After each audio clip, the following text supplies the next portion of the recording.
On parle ce matin, madame, monsieur, de ce revirement de Elekam Elections Cameroun. Les bureaux de vote initialement prévus dans les casernes militaires sont désormais délocalisés et le seront dans les prochains jours. En tout cas, Elekam qui a fait cette reculade suite à la pression mise par le SDF pour que la loi électorale soit respectée, notamment l'article 96, alinéa 4 du Code électoral de 2012, qui restait un point d'achoppement entre les différentes parties à ce processus électoral, puisque on parlait de l'expression ouvert au public ou bien lieu public. Donc question qui reste en suspens, puisque Elekam reconnaît quand même que jusqu'à preuve du contraire, ces casernes militaires sont des lieux ouverts au public, mais pour des raisons d'apaisement, pour des raisons de tranquillisation de ce processus électoral, Elekam recule. On parle également ce matin de la consigne de vote, entre guillemets, des évêques du Cameroun, ce qu'on peut appeler l'appel des évêques du Cameroun qui demandent aux Camerounais de porter leur choix sur le candidat qui saura unir le Cameroun et répondre aux aspirations du peuple. On verra très bien sur quoi débouche cet appel-là, cette lettre signée du président de la conférence épiscopale nationale du Cameroun, Monseigneur Samuel Kleda, qui d'ailleurs précise que le Cameroun est devant de gros défis pour cette année, mais pour 2019 également. En tout cas, il fait référence ici aux élections législatives et municipales. Madame, Monsieur, bonjour, merci infiniment de nous retrouver sur Equinox Télévision pour ce nouveau numéro de votre émission 10-12 Le Zénith. Nous sommes le mardi 28 août 2018. Alors, Charlamel Bachou, je commence par vous. Bonjour et bienvenue. Bonjour, monsieur Eric Fopoussi-Negou. Bonjour à tous les téléspectateurs. Et bonjour surtout à Peter Mafani Moussongue, président de la Commission nationale pour la promotion du bilinguisme et du multiculturalisme. Après des déplacements onéreux, des missions onéreuses au Canada et partout à l'étranger pour étudier la question du bilinguisme, place désormais à l'achat de véhicules. 700 millions de francs à décaisser pour acheter des véhicules pour les membres de la commission, soit 46 millions l'un. Mon Dieu, le Cameroun est vraiment riche pour vous. Alors qu'on parle là de réduction du train de vie de l'État, de la rationalisation de la dépense publique, on voit bien où le curseur est placé en termes de priorité à la dépense. Tout le monde veut avoir de grosses voitures de fonction. Comment voulez-vous que le pays avance dans ces conditions où on sait que actuellement au niveau de Bopi, on a un gros trou qui n'est pas réparé et qui vraiment fait beaucoup de tort à ceux qui se dirigent vers Akwa chaque matin pour se rendre au boulot. Également sur le plateau ce matin, Florazé, bonjour et bienvenue. Merci Eric Fopoussi, bonjour à vous sur le plateau, bonjour à nos chers téléspectateurs. Dans le cadre de la revue des réseaux sociaux, nous allons revenir sur une information plutôt triste et qui interroge les parents. La tête d'un enfant âgé de 9 ans a donc été retrouvée à Yaoundé dans une poubelle. Et puis la scène macabre a donc été... En fait, la tête a été retrouvée par un éleveur qui cherchait la nourriture pour ses porcs. Donc on s'interroge à la veille de la rentrée scolaire, les parents s'inquiètent. Va-t-on revivre ce phénomène de crime à rituel? Les internautes s'interrogent, les citoyens s'interrogent. Et puis je rappelle qu'on parlera également de politique dans le cadre de cette revue des réseaux sociaux, Eric Fopoussi.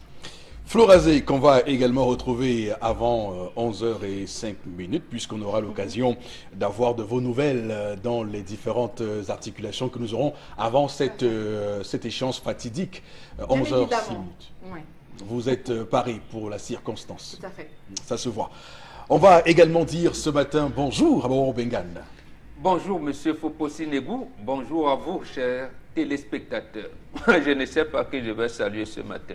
Nicolas Hulot, qui a non, j'ai l'embarras entre la Fédération internationale de football association qui ne veut pas normaliser le football au Cameroun et monsieur Api, maître Api et son comité qui n'a dit rien et le gouvernement camerounais qui a posé dans le TAR, qui a fait adopter dans le TAR la loi qui doit régir le football au Cameroun. Monsieur Njitap aussi, Jérémy Njitap? Non, Njitap, non. Moi, je parle d'abord là les institutions. D'accord. Parce que là, nous sommes à 3 jours de la fin du mandat du comité de normalisation. Mais on ne sait pas. Si Abdourahmane Ouzaga, peut-être va porter plainte contre la FIFA cette fois-ci. 3 jours, est-ce que le comité de normalisation pourra faire adopter les textes, procéder aux élections à partir des arrondissements, des départements, des régions et même au niveau fédéral? Je ne suis pas sûr. Même si on leur donne un calendrier russe. D'accord. Voilà, il ne peut pas. En tout cas, on avait été les premiers à dire ici, attention à ceux qui crient très vite victoire. Cette normalisation API pourrait battre le record de la normalisation Joseph Oona. Beaucoup disaient, ah non, vous faites non, mais là on est en train de voir que ça commence à aller, ça commence à prendre le chemin. Il disait qu'en février, 28 février, je n'ajouterai même pas, nous sommes là déjà le 28 août. Voilà.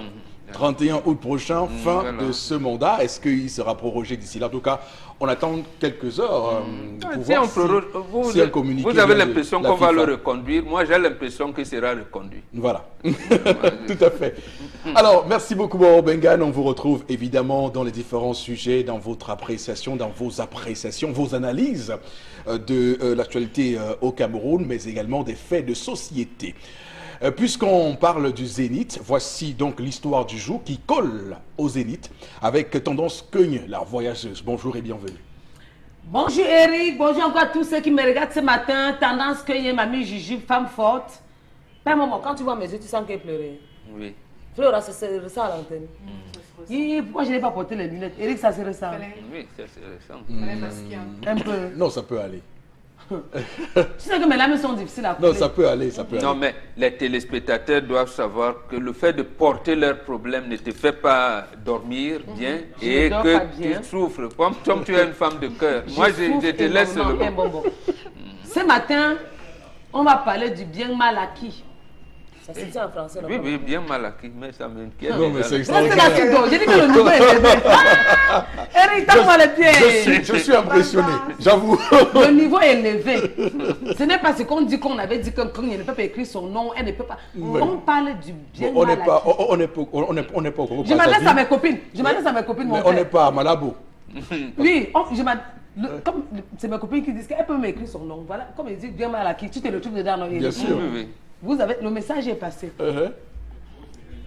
Pourquoi?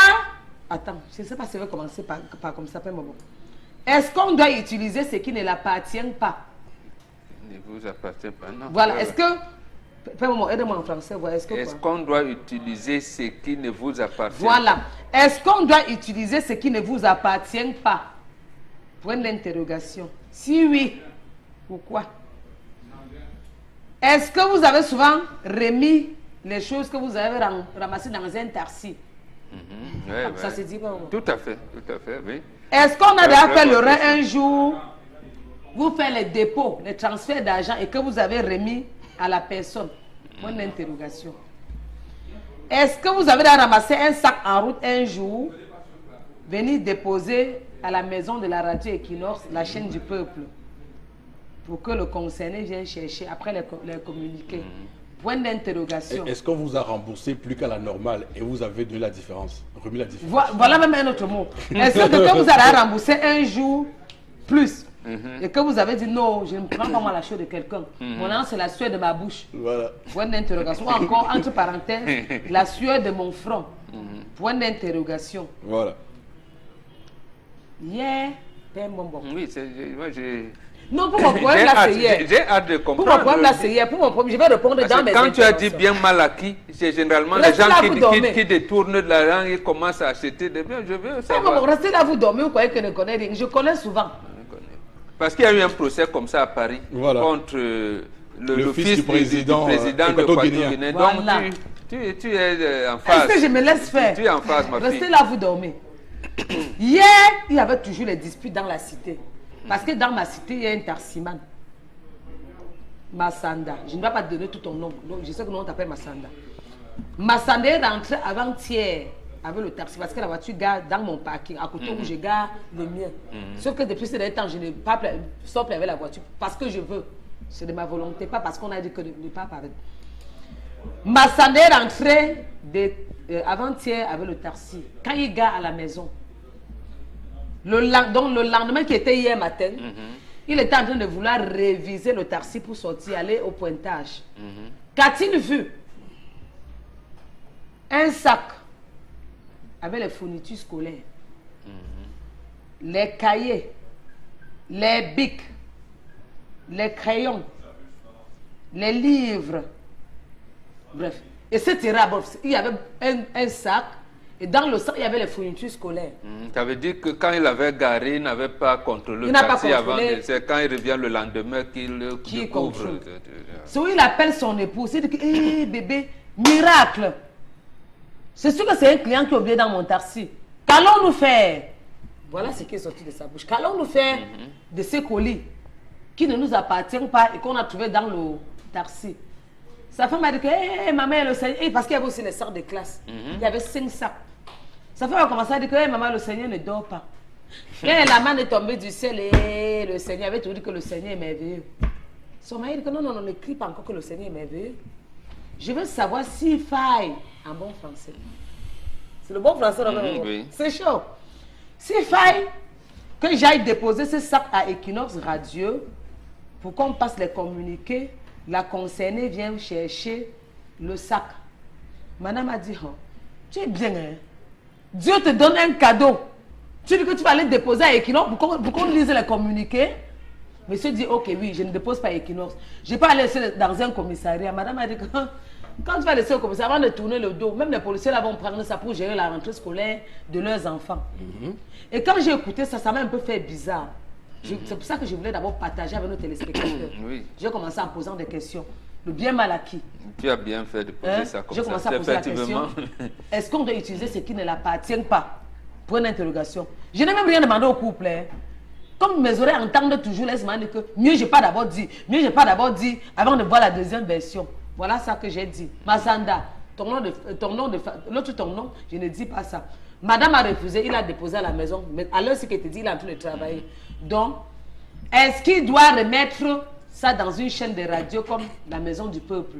Point d'interrogation. Ou encore, il va garder ça pour les fournitures de ses enfants? Point d'interrogation. Les sacs de classe, est-ce qu'il doit donner les dons? Ou passer les communiqués pour que la personne vienne chercher? Point d'interrogation. Talking of the telespectator. Yes, because me, I don't finish. Flora m'a dit qu'on dit télévios, comme ça. Télévios. Talking of the télévios. C'est ça, non, pas maman. Moi-même, je ne connais pas. Je n'ai pas appris à Talking l'école. of the télévios. Que cause avec tes téléspectateurs. Donc, voilà.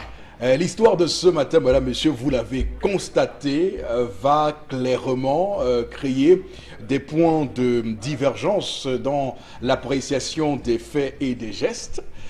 Il faut dire qu'à un moment donné dans ce pays, lorsqu'on éduquait les enfants, on leur faisait savoir tranquillement que lorsqu'on marche, on ne doit surtout pas ramasser l'argent. D'ailleurs, derrière, on y mettait quelques mythologies, légendes urbaines pour dire que lorsqu'on ramassait l'argent, on pouvait être poursuivi par un méchant diable. Donc, du coup, lorsqu'on voyait l'argent, on faisait l'effort de ne pas se ruer vers cet argent qu'on aurait, vers cette manne tombée du ciel, entre guillemets.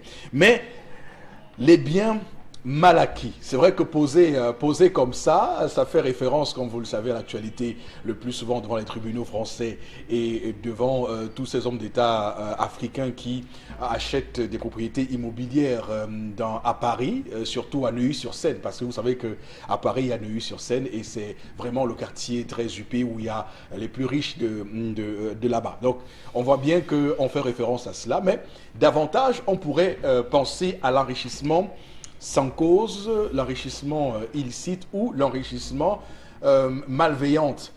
Parce que lorsqu'on a eu la chance de tomber sur un objet égaré ou perdu, le réflexe serait normalement qu'on contacte soit un commissariat ou une maison de radio pour que la personne, le propriétaire de la valeur qu'on a retrouvée puisse rentrer en possession de sa propriété. Donc c'est ça la règle.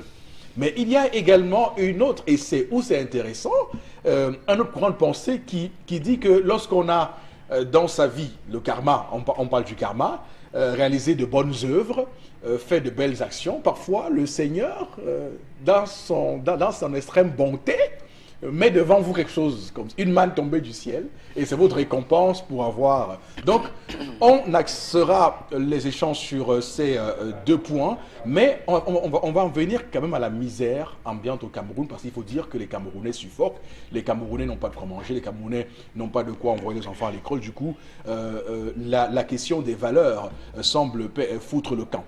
Bon, Bengan, je commence par vous et par vos observations comme chaque matin. Oui, la première observation, même lorsque Dieu vous donne un cadeau, il ne vous donne pas ce cadeau en faisant souffrir quelqu'un. C'est-à-dire que vous avez, comme c'est le cas, on a dit Dieu ne peut pas donner parce que Dieu sait que un de ses enfants l'a égaré. Ça peut être une agression, ça peut être qu'il a oublié et qu'il aura un cœur meurtri. Lorsqu'il arrive à la maison, il ne sait pas. Peut-être a-t-il pris beaucoup de taxis, peut-être c'était dans le dernier, il ne sait pas. Donc il a un cœur meurtri. Vous ne pouvez pas dire que c'est un don de Dieu. Donc Dieu ne fait pas ce genre de don-là. Oui. Donc, première chose. Deuxième chose, vous dites, non, ça c'est un bien mal acquis. Bien mal acquis, ça ne vous appartient pas. Vous voyez déjà l'appréciation entre le taximan qui est son époux, qui est l'époux de la femme. Il a déjà une approche de dire, mais non. Donc, sa première réaction dira à son père, j'ai trouvé ceci. Mais n'écris pas victoire, n'écris pas ça ne t'appartient pas. Déjà, entre les deux, le problème se posait. Donc, moi, je pense que le taximan... Et ça participe aussi de la responsabilité du taximan. Oui, absolument. Ça veut dire, au-delà du fait qu'on puisse tomber dans la rue sur quelque chose, sur un cartable, sur un portefeuille, un porte-monnaie, le taximan, d'abord, il a le devoir de transporter et l'individu et ses biens. Absolument, absolument. Donc, en fait, si c'est un taximan qui apparemment était fatigué à la fin de la journée, donc généralement, on contrôle et le carburant et l'état de la voiture qu'on vient garer.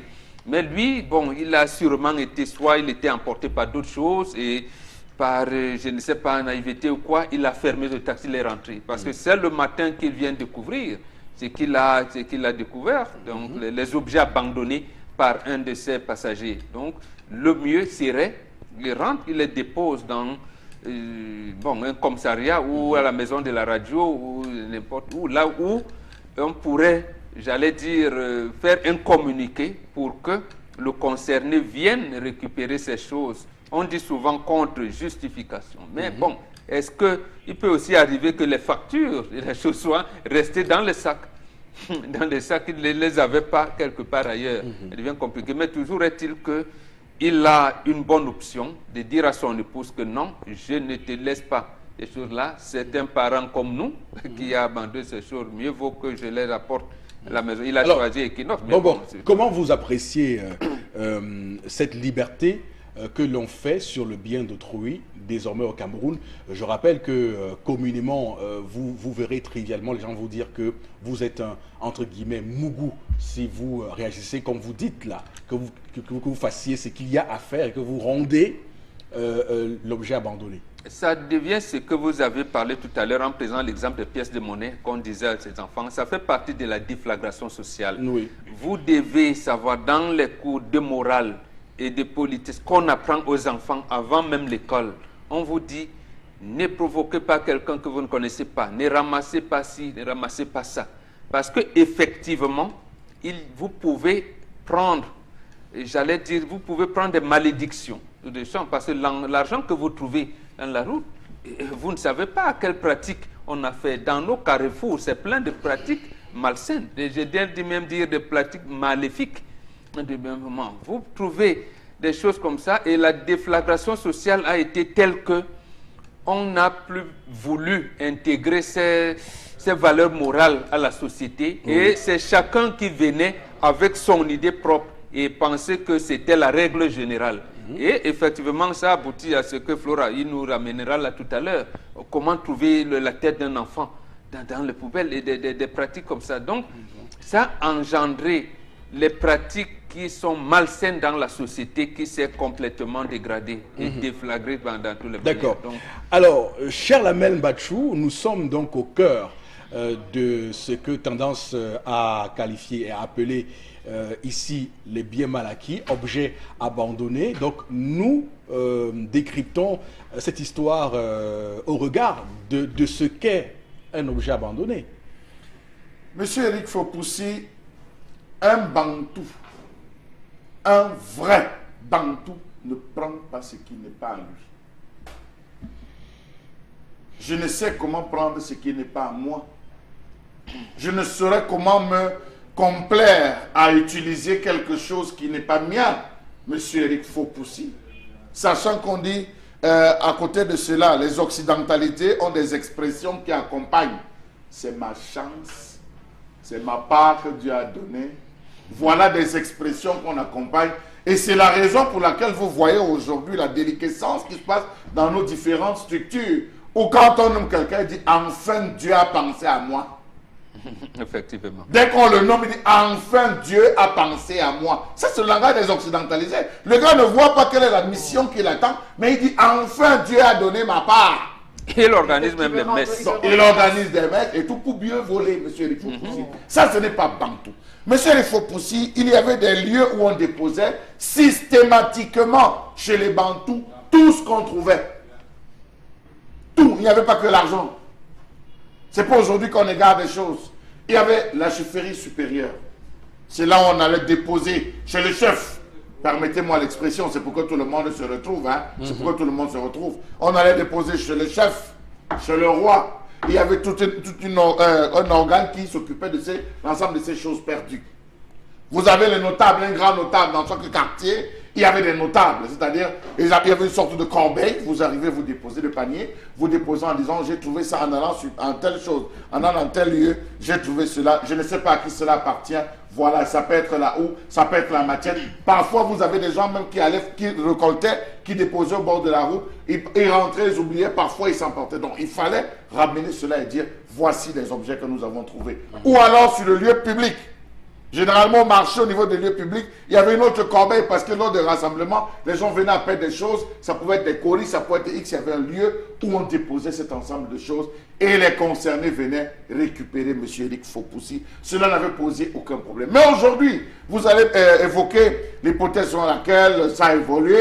Je sais, Florazé me regarde déjà sur un certain ton comme dit tendance. Les choses ont évolué. On retrouve les X, on retrouve les Y. Les mentalités ne sont plus les mêmes. Monsieur Eric Fopoussi, disons-le aussi quelque part que le fait de récupérer aujourd'hui a trois autres points divergents. Permettez-moi d'y aller. Trois autres points divergents.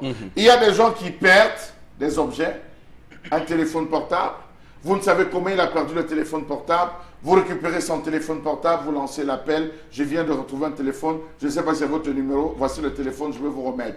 On dit, ok, retrouvez-nous à tel endroit, je vous remets. Lorsque vous arrivez, c'est la police, c'est la gendarmerie, c'est les anti-gangs qui vous attendent. On vous récupère, on va vous coffrer, estimant que il y avait une agression, il y avait plus. Alors que le pauvre, vous n'avez trouvé que ce téléphone. Il y a des gens qui vont vous dire, ok, vous avez trouvé quelque chose, sous forte récompense. Forte récompense, celui qui va ramener, forte récompense, vous arrivez, c'est un merci qu'on vous donne. Attention. Alors que vous vous préparez. Monsieur, il faut attention. Quand vous remettez quelque chose à quelqu'un, c'est pas forcément. Non, il dit le communiqué dit que c'est sur forte récompense.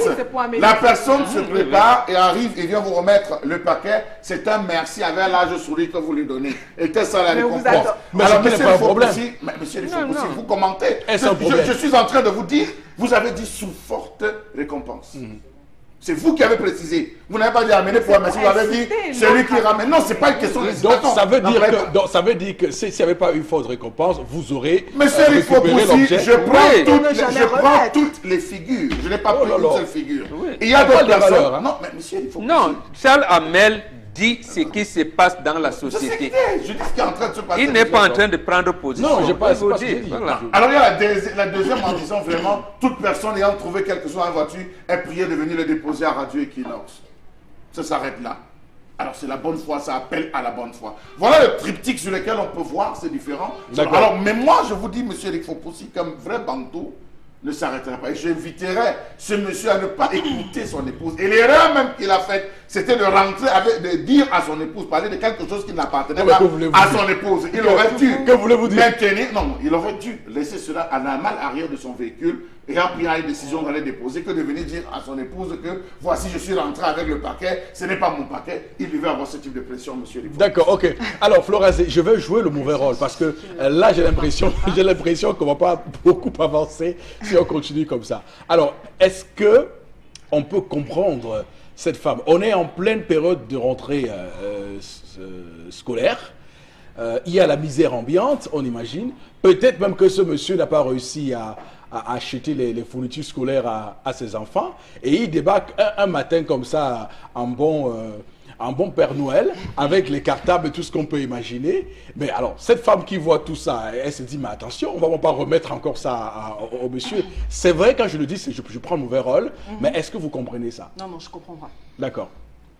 Je ne comprends pas. Parce qu'en prenant ce paquet de cahiers, de livres et tout, vous mettez en souffrance une famille à côté qui a dû peiner pour avoir ses accessoires. D'accord. Alors donc, je viens pour dire que Mbonbok a commencé là où il fallait.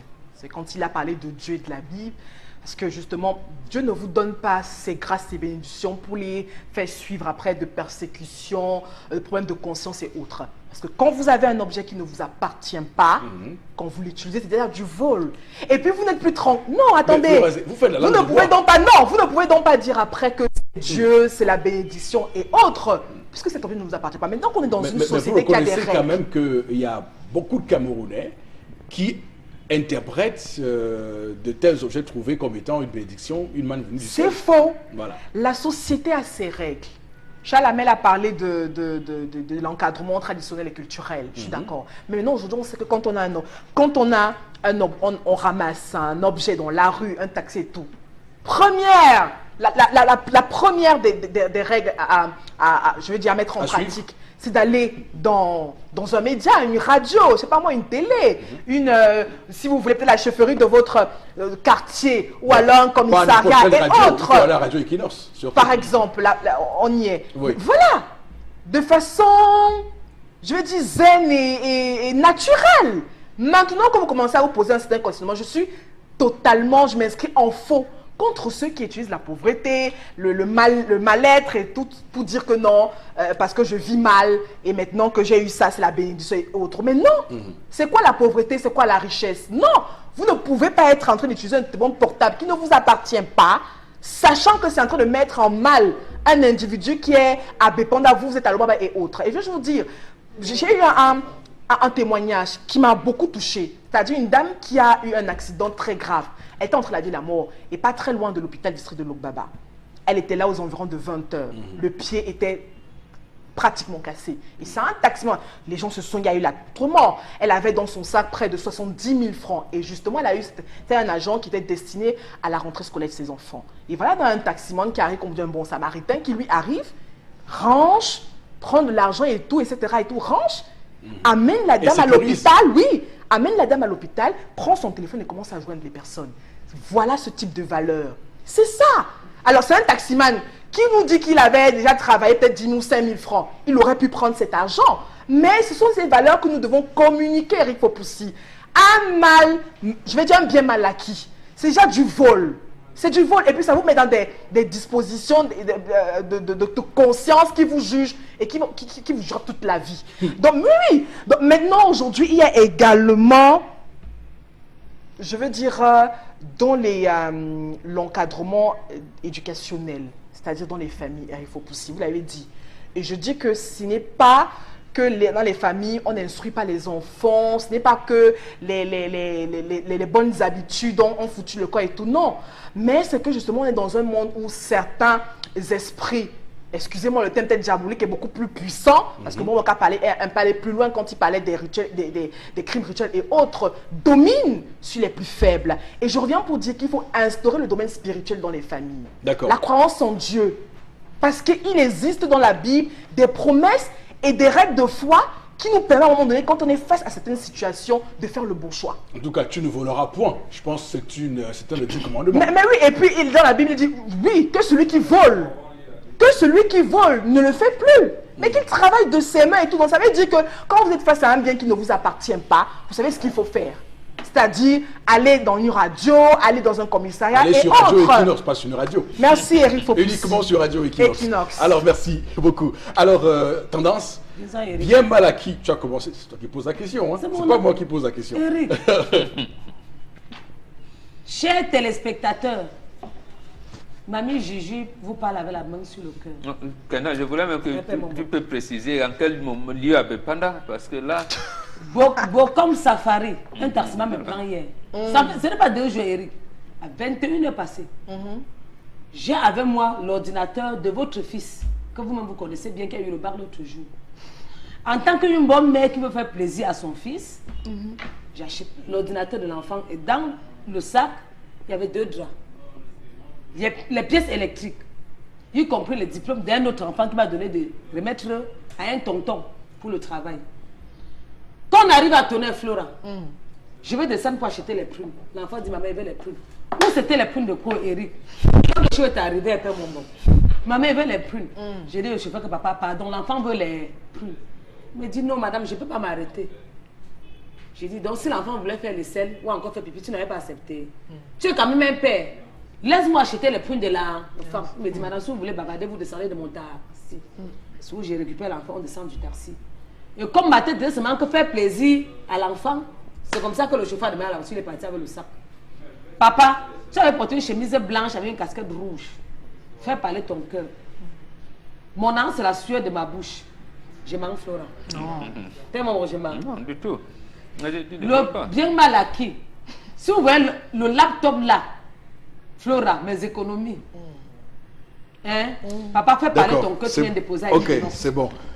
Florazé, avec vous, on va lire quelques messages ce matin, avec évidemment ce que pensent nos téléspectateurs en point, et surtout en point essentiel. Alors, la toute première réaction de ce matin alors, est de Junior à Aquaban qui dit que la femme, le chauffeur n'aurait pas dû dire à sa femme qu'un passager avait oublié ses bagages. Dans son taxi, il y a des choses qu'on ne dit pas à la femme. Voilà. Sauf que je suis totalement... Ça devait rester dans son véhicule.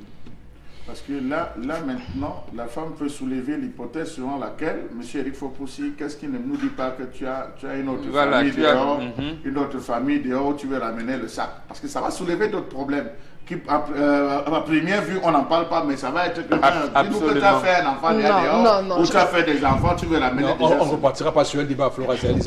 Je pense que l'homme n'a pas mal fait de le dire à sa femme, mais tout ce qu'il doit faire, c'est de se rendre à un poste de police ou de radio. Et puis, voilà, le tour est joué. C'est Beckham Abondja qui réagit. Qu'est-ce qui vous certifie qu'en allant déposer à la police, les policiers aussi ne vont pas utiliser? Non, mais au moins, il aura fait, il aura fait un geste de valeur. Parce que si ça devait être ça, lorsque vous amenez un enfant égaré au commissariat, on devait le garder. Or, lorsque vous amenez un enfant au commissariat égaré, on vous demande de plutôt, on vous enregistre, on finit de vous enregistrer, on demande de partir avec l'enfant. Lorsqu'on va se plaindre, on va vous appeler. Voilà, c'est ce que il y a un téléspectateur justement qui a apporté une petite précision sur ce que je voulais dire et mon boc. Donc la parole de Dieu dit que la bénédiction de l'Éternel ne s'accompagne d'aucun chagrin. Voilà. Autre réaction, le taxi, c'est bien de chercher à c'est bien de chercher le malheur ailleurs, de restituer ses manuels à son propriétaire, mais la société d'aujourd'hui est devenue majoritairement malicieuse. Je crois qu'en voulant faire une bonne action, ça retourne contre ce chauffeur. Une autre réaction ce matin, il pouvait retourner les effets, trouver s'il avait une idée de qui en était le propriétaire, mais là, même ceux de la radio vont s'en approprier. En tout cas, à Equinox Radio, ça ne se fait pas. Autre réaction, s'approprier une chose perdue est une infraction au sens de l'article 319 Code pénal camerounais. C'est un vol spécial qui est puni d'un emprisonnement de 5 à 10 ans et d'une amende de 5 000 francs CFA à 1 million de francs CFA. C'est Alphonse Amarois qui Merci donne Alphonse. des Oui, précisions. c'est vrai, c'est le vol spécial. Réellement. Ouais. Donc c'est une infraction qui est consacrée et dans le code pénal en vigueur au Cameroun. Merci beaucoup Florazé pour ces lectures de messages. Madame, Monsieur, vous regardez le 10-12 le Zénith.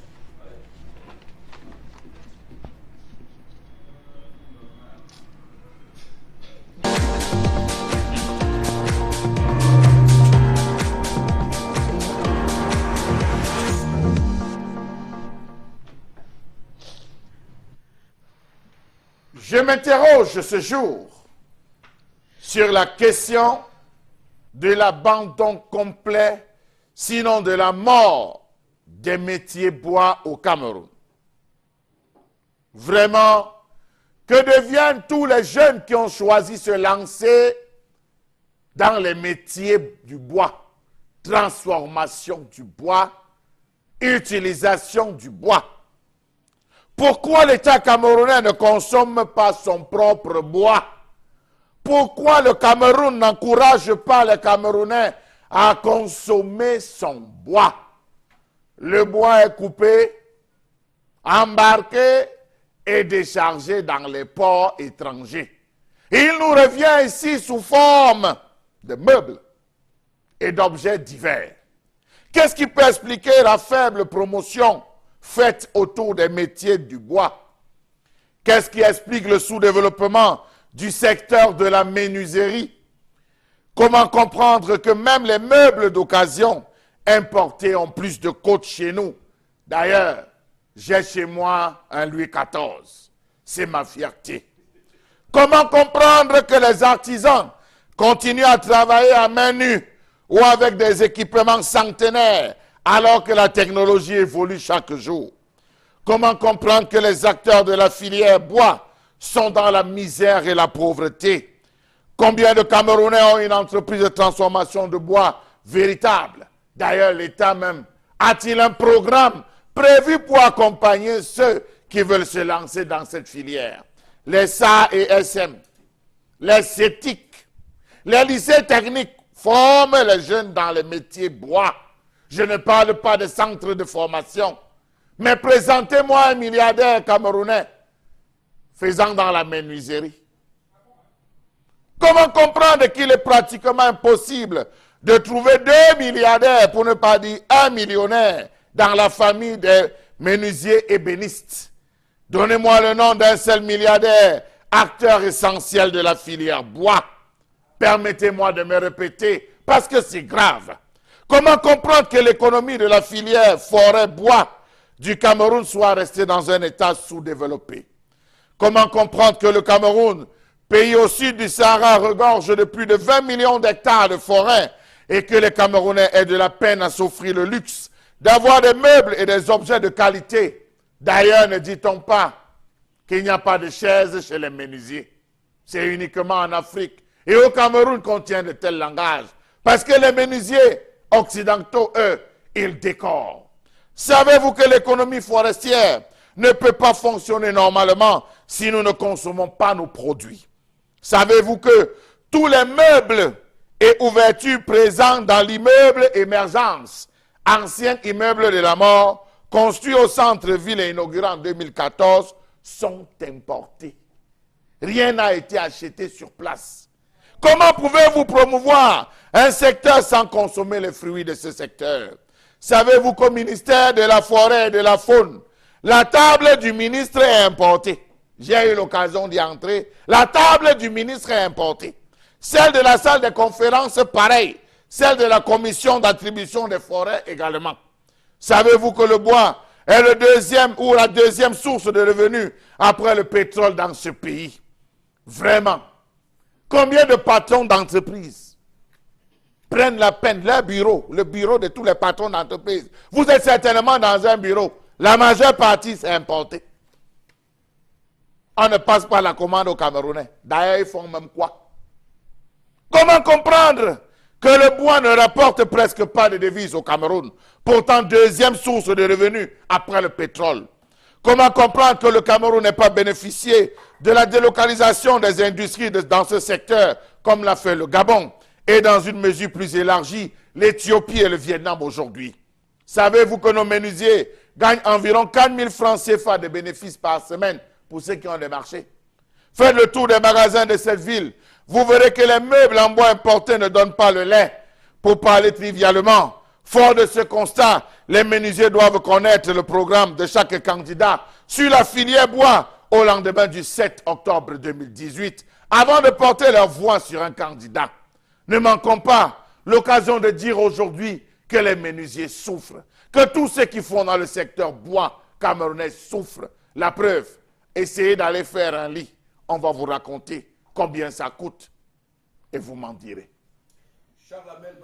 Signe la colère de ce matin, d'abord un chiffre pour qu'on soit d'accord tout le monde. Il faut dire que le Cameroun est le deuxième massif forestier du monde.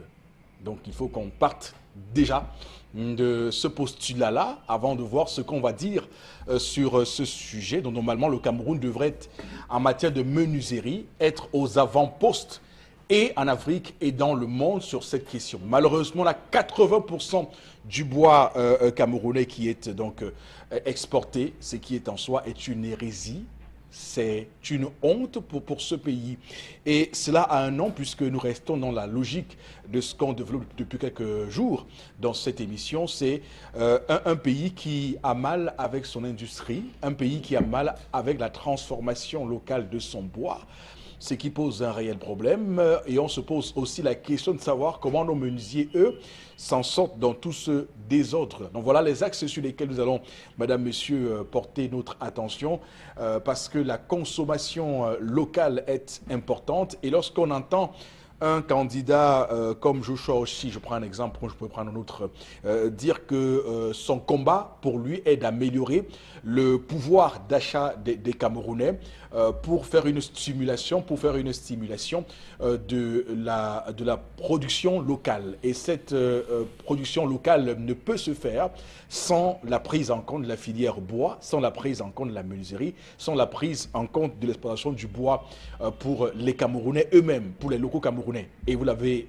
évoqué, il y a le terme de brocante qui est en soi pour le Cameroun une malédiction. Pourquoi a-t-on autant cette façon de penser que la brocante, c'est ce qu'il faut pour le pays, alors qu'on pourrait faire des meubles chez le voisin d'à côté sans rougir au final, puisque les Louis XIV, on les met en avant pour montrer que nous sommes des riches. C'est ça. Donc c'est ça l'unité de mesure du riche. Et pourtant la France, qui est dans le monde la première puissance du luxe, a exploité dans le Louis XIV pour en faire une tradition dans ce pays. Le Cameroun pourrait également penser faire dans le luxe et faire des Louis XIV, mais à la camerounaise. Boro Bengan, comment vous appréciez les développements de Charles Hamel ce matin? Non, il faut dire la chose principale, c'est que c'est l'État qui a tué et nos forêts et nos populations, mais également ayant empêché la floraison ou alors la mise en place de cette industrie, notamment sur le plan du bois. Oui. Pourquoi ça se fait? Commençons, quand vous arrivez au village, moi j'ai ce que mon père m'a dit comme ma forêt. À travers les rivières, on vous dit, voilà la limite de nos forêts ici. Mais l'État m'interdit d'exploiter cette forêt. On vous dit, ça appartient à l'État. Donc vous ne pouvez pas couper les forêts. Il faudrait que les gens des hauts et forêts qu'on a mis là dans votre arrondissement viennent vous dire, même si vous voulez construire votre maison, vous venez justifier que vous avez voulu. C'est pour ça que, et on vous dit, vous allez couper tant nombre de lattes, tant nombre de chevrons, de tout ça, pour le bas de pitié. Première chose. Deuxième chose, le même État favorise ses agents à l'exportation de ce bois. Et y compris, je vous ai parlé ici du Mokulungu. Pour nous, en fait, quand je me suis approché des 4 ministres en charge de l'environnement, ils me disent non, on n'a jamais donné l'autorisation de couper. Et quand je leur ai dit, tel a exploité, on l'a saisi à Kouma, on l'a saisi tel à Boudmaka, tel autre là-bas, je dis non, vraiment c'est que c'est frauduleux. Le sous-préfet, lui, il a donné l'autorisation et ça passe, et c'est exploité, et ça passe par le port. D'accord. Donc la vérité... La contrebande n'est pas au niveau du port. Donc ils savent bien qu'ils sont en train d'envoyer à l'extérieur le bois qui est interdit d'être coupé au Cameroun. Donc la vérité, c'est que ce qui reste exploité par nos différents menuisiers, ce sont des bois, on va dire, déchets. Même eux, vous avez entendu, je cite le nom parce qu'il a fermé. Oui. Et Camp Placage, il avait quand même, voilà, il avait dit les expatriés qui viennent vous dire, ils disent aux Camerounais, mais bon sang, quel est ce pays? Quels sont les dirigeants de ce pays? Ils ne pensent même pas à former leurs propres gens, leurs propres citoyens. Ils créent des camps placage à l'est du pays pour, je veux dire, commencer à former les Camerounais dans l'utilisation même du bois. Et pourtant, dans les SAR SM, dans les CETI et les lycées techniques, il y avait bien la filière menuiserie. Et je cite également, parce que c'est public, il n'y a pas de publicité à cela, si vous regardez certains bâtiments de la SOPECAM, et certains ministères, notamment l'ancien bâtiment du ministère de l'eau et de l'énergie, c'est en planche. Vous verrez qu'il y a des bâtiments qui sont construits en planche. À notre époque, on disait que c'était une manière, justement, pour ceux de nos enfants qui sont passés par les lycées techniques, ainsi de suite, d'apprendre, d'étudier le bois, la résistance du bois, pour enfin aboutir à la construction des cités sikh en bois.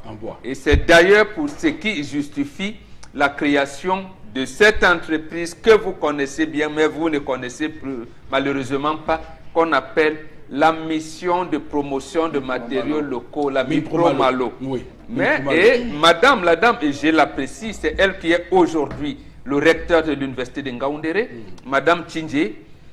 Je vous le dis parce qu'elle est là. Elle avait pleuré en disant à l'État du Cameroun, mais vous avez même créé cette chose-là, pourquoi?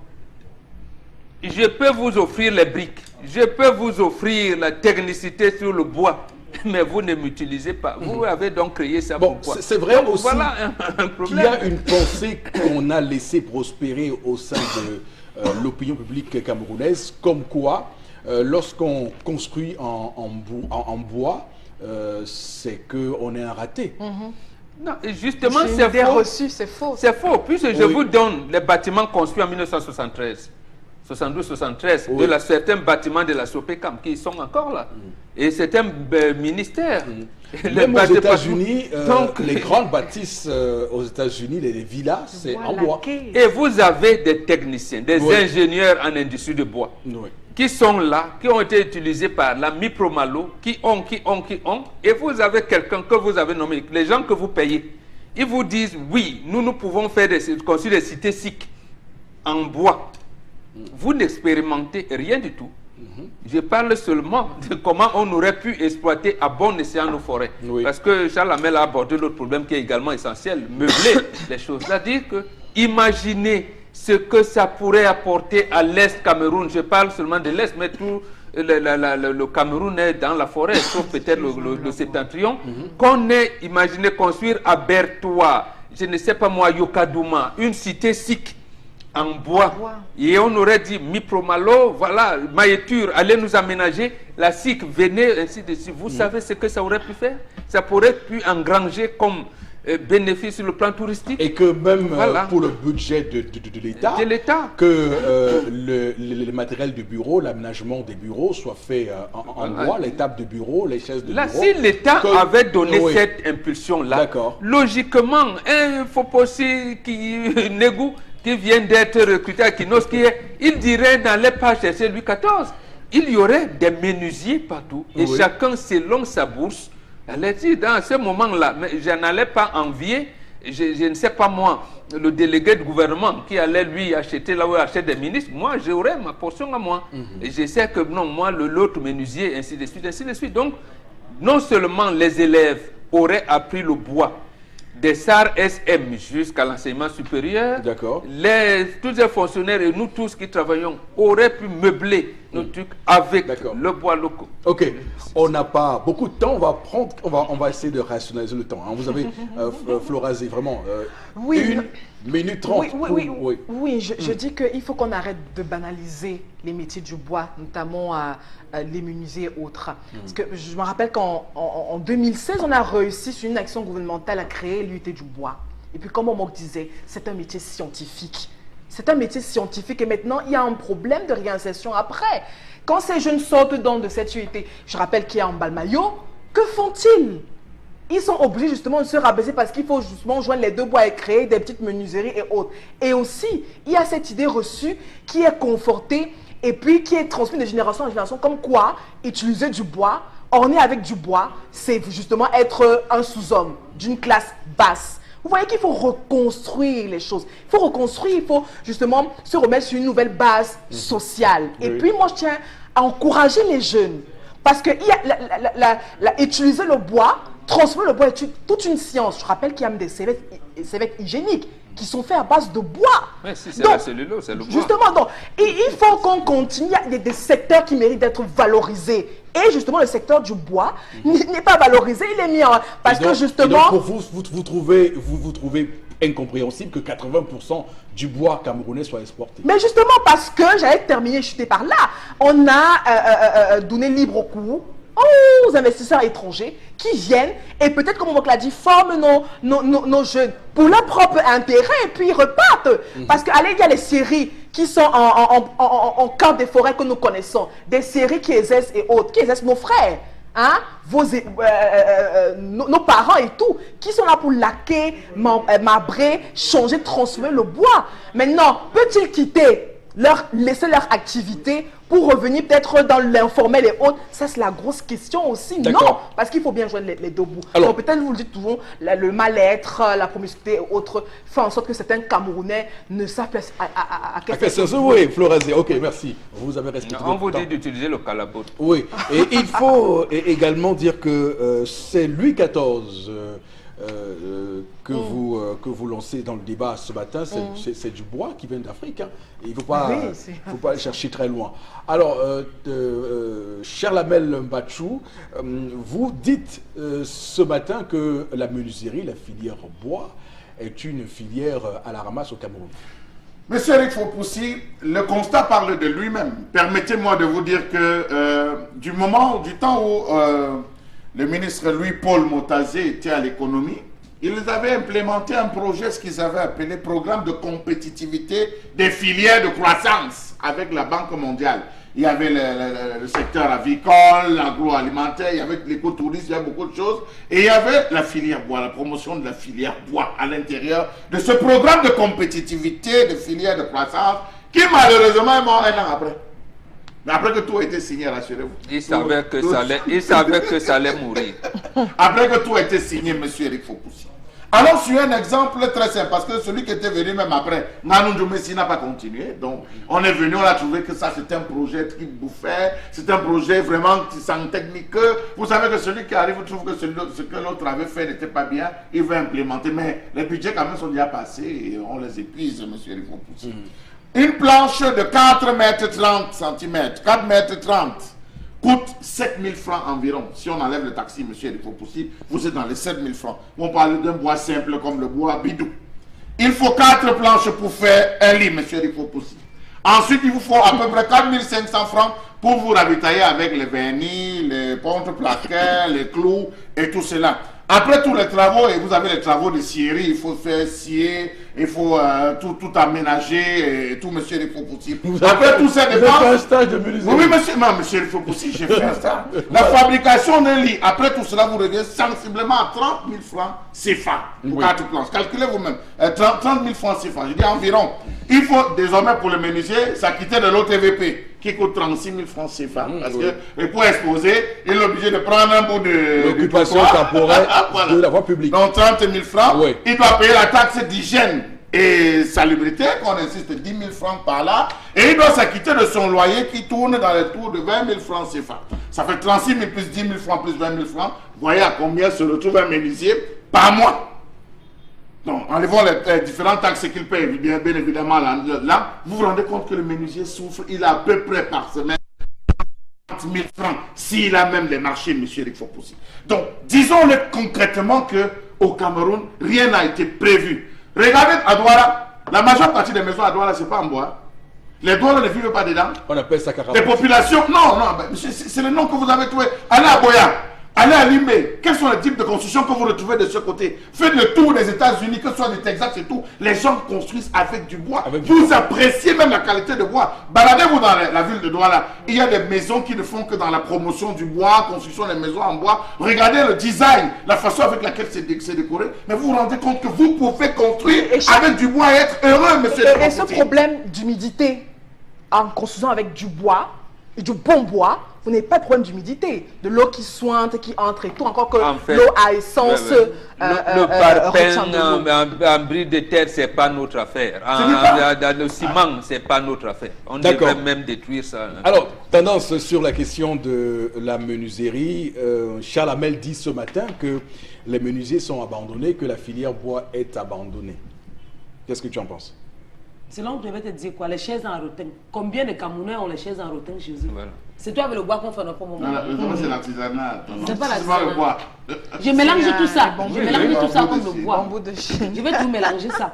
Maintenant, passons. Côté bois, passons. Ici au Cameroun, rien que nos coins. Pourquoi les coins disparaissent au marché, dans nos marchés? Les gars vont prendre ça, les transformer dans les autres pays et faire le coin en boîte. Qu'on va mettre dans les supermarchés. Oui. Florales, qu'on va mettre dans les supermarchés, on va mettre la boîte à 4 000, on va prendre. Sachant que ça a pris l'avion, disant que ça sort de chez les Blancs.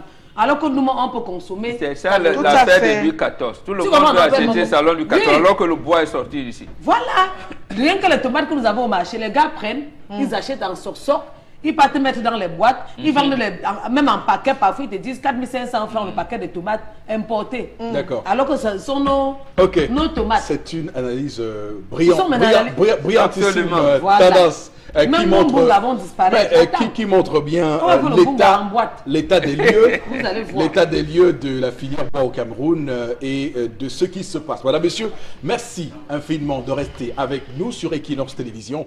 Dans un court instant, la deuxième partie.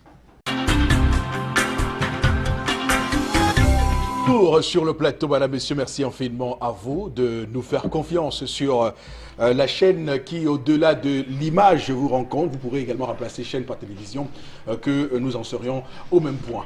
Et pour cette deuxième partie, on va démarrer avec vos différents messages, vos contributions au sujet que nous mettons sur la table. Et c'est vous, Florazé, qui allez vous charger de nous les rendre. Effectivement, monsieur Fopoussi Negou, l'exploitation locale de notre richesse forestière est importante pour notre développement dans la filière bois qui se présente vraiment comme l'un des secteurs prépondérants dans l'émergence du Cameroun. Nous gaspillons toujours dans les sports, ce qui est essentiel pour notre survie. Toute première réaction, le président de la République, pour la seconde réaction, a fait un don aux étudiants, comme si ceux-là sont donc les seuls Camerounais. Qu'en est-il des maçons, des menuisiers, des taximans et autres? Autre réaction, l'Occident ne produit rien. Ils viennent chez nous, exploitent nos forêts et autres, les transforment chez eux et puis nous les revendent encore plus cher, à des prix exorbitants. Nous devons changer notre mentalité. Nous sommes capables et nous avons le potentiel à Monsieur réagir. Eric Fopoussi, je suis allé avec un frère acheter les salons. Nous tous les deux, on voulait les salons. Il m'a fait balader dans tous les grands magasins. Les prix commençaient à partir d'1 million en montant. 1,5 million, 2 millions, 4 millions. Lui, il a choisi s'offrir un meuble qui venait de l'autre côté parce que c'était bien traité, bien harmonisé, ceci, cela. Moi, j'ai préféré aller faire le mien chez un menuisier du coin avec du bois que j'ai acheté personnellement. Monsieur Eric Fopoussi, lui, les siens sont déjà abîmés. Alors, j'aimerais quand même Moi, c'est encore debout. profiter de l'espace que vous nous offrez ce matin, Jalabel Bachou, sur cette question, pour dire qu'il y a une pensée qu'on doit casser dans ce pays. Alors, il y a des gens qui pensent encore que lorsqu'un enfant est cancre, on doit l'envoyer en menuiserie. En menuiserie. menuiserie. Ou en fait, la mécanique. C'est des mécanique. secteurs très compliqués. Non, C'est des c'est-à-dire secteurs trop que- complexes. on doit casser ça et on doit créer une colonne, une 5e colonne de menuisiers intelligents, de menuisiers génies. Nous avons des Non, mais il y a menuisiers des génies, monsieur Eric. quoi? J'ai dit bien une 5e colonne. C'est pour dire qu'il y en a encore d'autres qu'il va falloir encore faire. Écoutez bien Moi, ce que je dis. j'ajouterai Voilà, à ce bon, que bon. vous dites que ça incombe à ceux qui dirigent le pays. Aujourd'hui, il en est de la menuiserie, qu'il en est de deux autres choses. Que font nos enfants quand ils reçoivent les bacs F? Ils n'ont aucune issue. Voilà. Aucune issue. Qu'est-ce qu'ils font quand ils obtiennent le baccalauréat menuiserie? Aucune issue. Donc, le problème, c'est élaborer les programmes d'études supérieures Voilà. pour Et ceux-là. Une Et- école supérieure du bois. Par Absolument. exemple. Absolument. Voilà, par exemple. Donc, Voilà. Tout à fait. nous avons 10 universités d'État. Voilà. Je ne sais pas Qui vont si dans préparer notre question, donc, des génies camerounais qui vous allez, feront- le Parlement de Rome, le Congrès américain, quand vous y entrez, tout est en bois. D'accord. En bois, mais en France également, le Parlement français, y compris même à Strasbourg, le Parlement européen, tout est en bois. Mais ils n'ont pas le bois, c'est nous qui avons le bois. Et vous allez chez nous, non, tout est en marbre et tout est importé avec... c'est Voilà, je n'ai vraiment rien contre la récente réforme des enseignements secondaires. Je me pose toujours la question de savoir ce que vient faire l'art cinématographique. Je n'ai rien contre ceux qui font du cinéma, je le dis encore pour ne pas créer des polémiques, mais il aurait fallu qu'on pense mieux ces réformes-là et qu'on mette en place des matières qui permettent aux Camerounais de faire du petit bricolage quand même. C'est important. Ben, il y a une autre réaction, un témoignage d'un téléspectateur qui dit que c'est vraiment terrible cette situation. Il a grandi à l'Est, la Sophie-Belle. Sophie Belle. Sophie-Belle, Sophie Belle. autant pour moi, aujourd'hui est dégradée et c'est vraiment malheureux et triste. Oui. Même le prétoire en Bambok, des différentes cours d'appel, des cours d'appel des tribunaux devraient être faits avec le bois camerounais. Vous devez faire avec le bois. Il ne manque pas d'endroits, M. Eric Fopoussi. Regardez nous avons combien d'entreprises dans Douala, combien de patrons d'entreprises que vous connaissez. Lorsque vous entrez dans leur bureau, un bureau fait avec le bois camerounais. Non, il faut donner l'impulsion. Ça va commencer par un, il ne faut pas tout simplement... Non, ça commence par... Oui, c'est ça que je dis, la Mipro-Malo, Ça peut commencer qui a par mis là. de l'expertise. Je connais, À aucun moment, on a voulu expérimenter la maîtrise, la technicité que la Mipro-Malo a mise en place. Je vous ai parlé tout à l'heure des bâtiments des ministères qui étaient construits en bois Mais en bon, 72, ce que Charles 73. est en train de dire Donc, quand même, c'est intéressant. Si dans les ministères au Cameroun, si dans les grands bureaux au Les grands Cameroun, bureaux, ouais. les gens décidaient de faire leurs bureaux en bois, En bois. et de faire leurs chaises de bureau en bois, Alors, je pense qu'on serait un tout petit peu avancé. avancez. C'est aussi là que je réponds en disant, dites plutôt que comme nous avons refusé, c'est-à-dire les dirigeants ont refusé de le faire, on les enlève. Bon, vous ne manquez jamais, vous ne manquez Attendez, jamais la il fenêtre. faut trouver la solution. Un téléspectateur nous dit, essayons de faire. Et il y a quelqu'un qui donne le là, qui donne l'orientation. Voilà. Oui. C'est qu'on pouvait faire de la région de l'Est, de la région du Sud, de la région de Non, du oh, Bois. tout comment, oui, Bois. mais d'abord la capitale. 1972, regardez, le ciment a envahi le bâtiment de la Sopecam, alors que c'était en briques bois. et en bois. bois. Ministère des Mines, ministère de l'eau et de l'énergie en bois et beaucoup d'autres bâtiments Même en la bois. case, Je veux dire, la maison de Alexandre Mangabel, la pagode même. j'ai parlé de l'État. Dernièrement, le ministère des Travaux publics a dit d'autorité. Nous avons donné ces marchés de 100 milliards à tel qui va nous donner Oui. ces trucs-là au plus tard, le 30 mars 2019. L'État décide d'autorité. Que maintenant, il y aura une cité sikh en bois à Yaoundé, en plein cœur de la capitale, où on va loger tous nos invités d'honneur. Il y aura un cité sikh en bois à Bertois qui va servir de nation. Donc, ça ne doit pas être d'abord une initiative personnelle. Donc, bon, si tu achetais le bois, vraiment, Voilà. moi, Alors, non. j'aimerais, et là, Et c'est à ce moment, justement, Oui, bon. qu'on ne dira plus que nos enfants qui font menuiserie à l'école sont vraiment de bas étages. Bon, c'est Parce qu'il aussi y a des intéressant. perspectives qu'on aura créées avant. Bon, c'est aussi intéressant, et là, on va interpeller nos architectes, parce qu'ils ont la technicité, la compétence pour ça. il est inadmissible qu'au XXIe siècle au Cameroun, qu'on en soit encore à avoir cette sacrée pensée pour dire que nos sols doivent être des sols cimentés. Non, voilà le parquet. C'est incompréhensible. Et à ce moment, très beau. je vous répondrai Oui, que les architectes ont résolu ce problème. Oui, voilà. Je le cite là.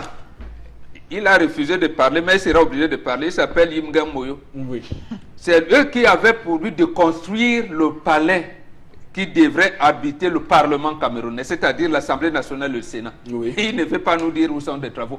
Précisément parce que ce que vous dites, les architectes avaient prévu que l'essentiel de ce bâtiment allait être en matériaux locaux.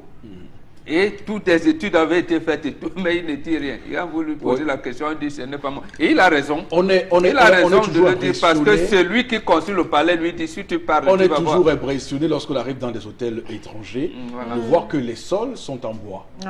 Les grandes mais attendez. maisons, les sols sont... Regardez, lorsqu'on a fait la petite promotion sur la mezzanine, regardez ici à quoi, combien de petites boutiques et tout utilisent la mezzanine. Absolument. Hein? Mais Regardez. on joue le basketball, le volleyball Oui. et le handball sur le bois, sur le plancher, Voilà. sur le bois. Voilà. Mais ici, nous qui avons pas le bois, c'est le ciment partout. Ok. Nous qui avons le bois, c'est le ciment.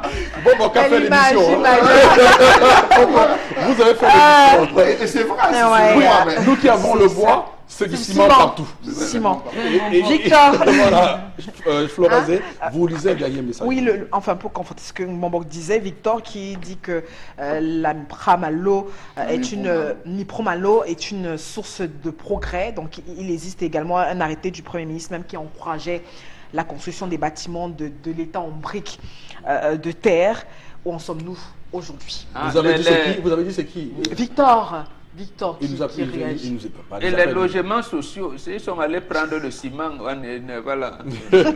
Voilà. Alors, Merci beaucoup pour vos différentes réactions, madame, monsieur. Merci infiniment de renouveler votre confiance sur Equinox Télévision. Le temps pour nous de lancer la prochaine articulation.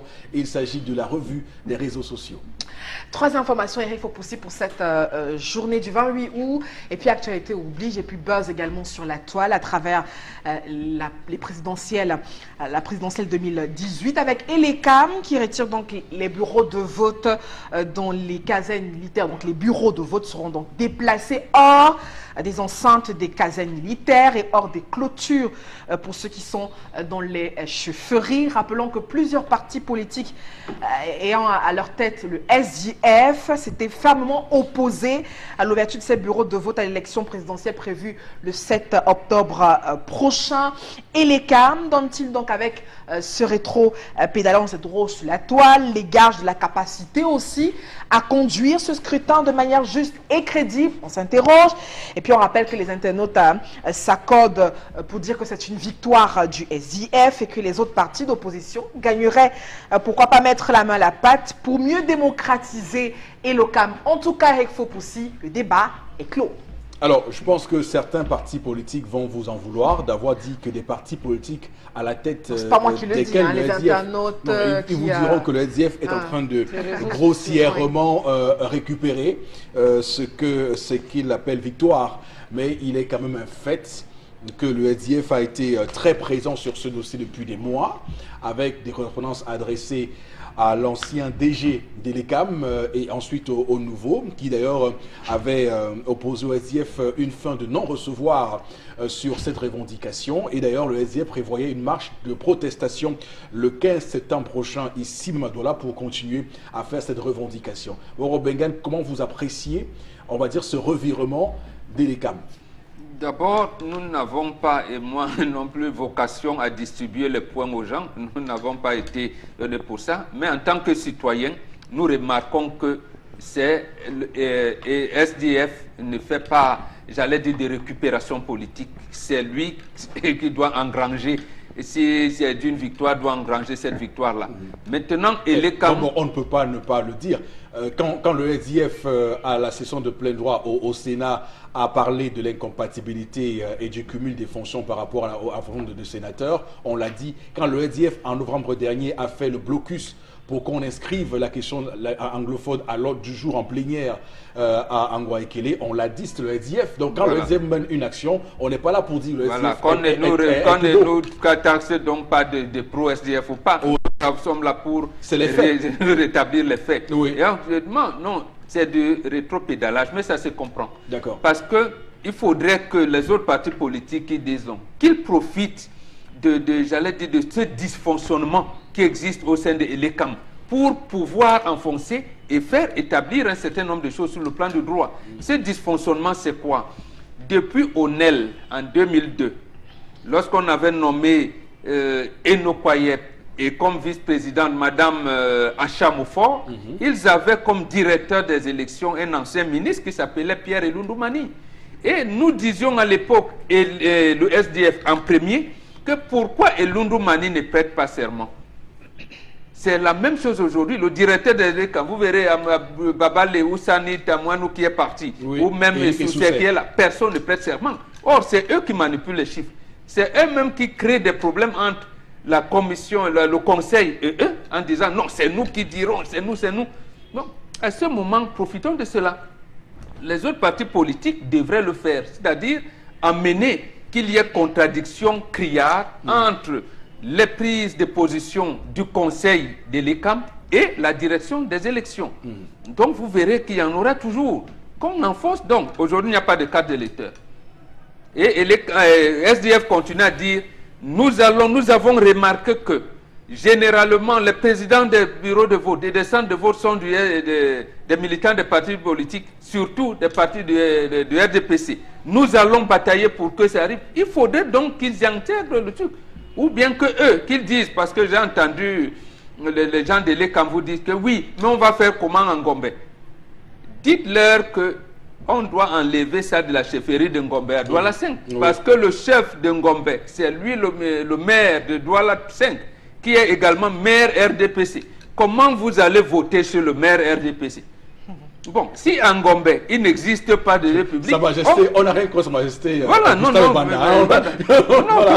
il faut vous dire les choses comme ça. C'est un homme tout à fait intègre. Il est gentil. Intègre ou pas intègre, Il est gentil. intègre, gentil, tout ça, mais qu'on trouve un espace public et les camps, près de temps, il a les moyens pour ça. Il fait des tentes et on divise ça. Vous faites souvent des réceptions.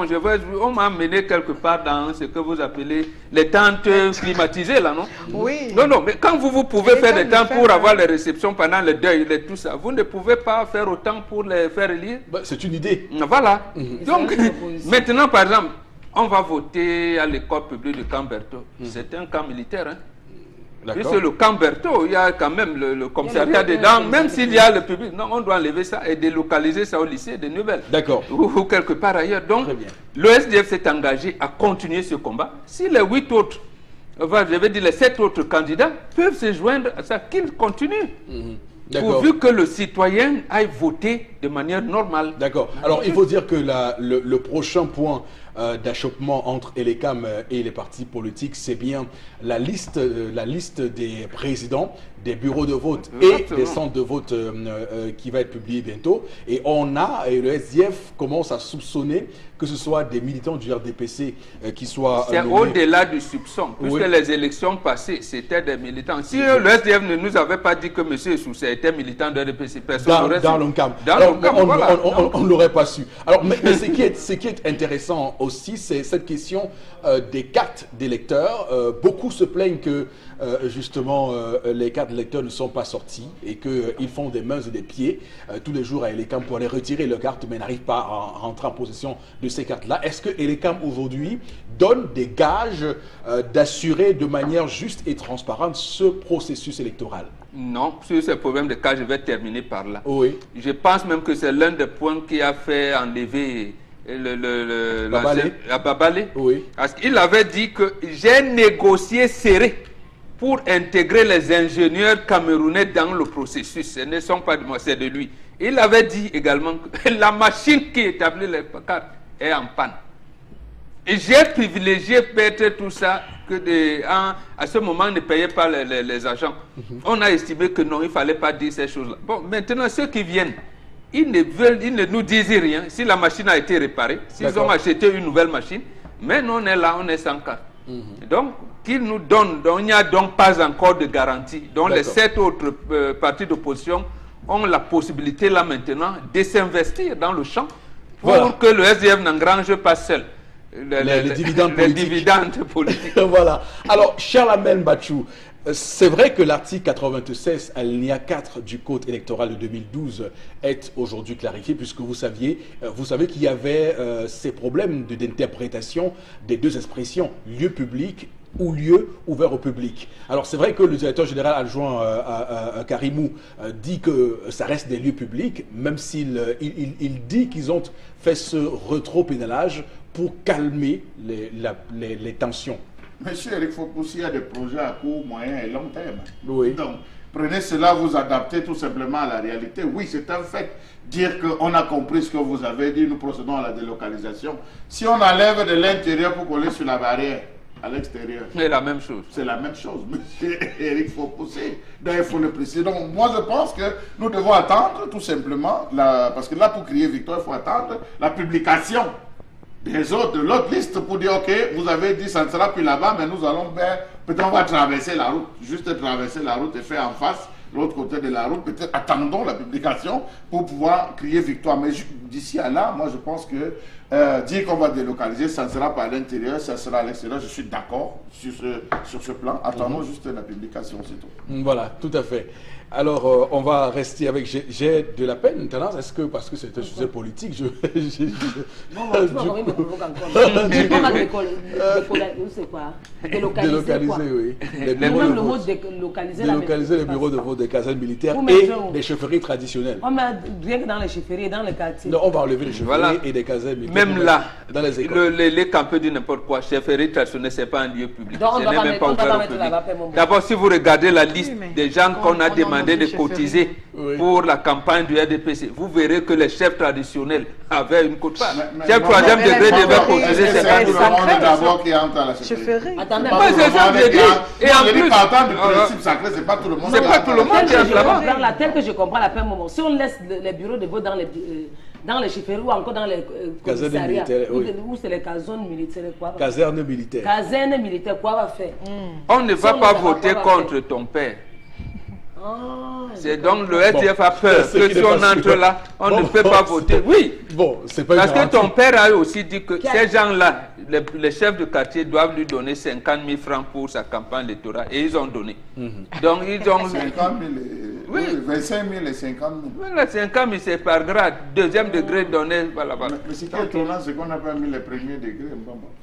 Il n'y a que deuxième et le troisième. mais on cherche le poids lourd. Est-ce qu'on va mettre on cherche le poids lourd? D'accord. Alors, Florazie, on va prendre l'autre sujet ce matin. Oui, on reste en politique, mais cette fois-ci avec cet appel de l'Église catholique, les évêques du Cameroun qui suggèrent aux électeurs d'élire des candidats qui peuvent apporter des solutions réelles aux nombreux problèmes que connaît le Cameroun. Ils invitent tous les candidats des partis politiques à œuvrer pour la sauvegarde de l'unité et de la paix. Et puis on rappelle que comme dans une autre lettre pastorale, lors de l'élection présidentielle en 2011, les évêques du Cameroun entendent éclairer les citoyens avec certains critères que certains appellent consignes de vote, entre autres, pouvoir choisir des candidats capables de faire face à la crise socio-économique politique du pays, des candidats capables de donner confiance au peuple qu'à la communauté internationale. Alors, on rappelle que les évêques du Cameroun engagent également toutes les parties prenantes au processus électoral à œuvrer pour des élections transparentes dans le respect des normes. Est-ce que c'est est-ce que c'est un canevas que les citoyens vont devoir suivre pour cette élection afin de pouvoir déceler ou discerner le D'accord. bon du mauvais candidat? En tout cas, Alors, l'information fait le buzz. Bombok, l'Église catholique au Cameroun, donc s'est prononcée.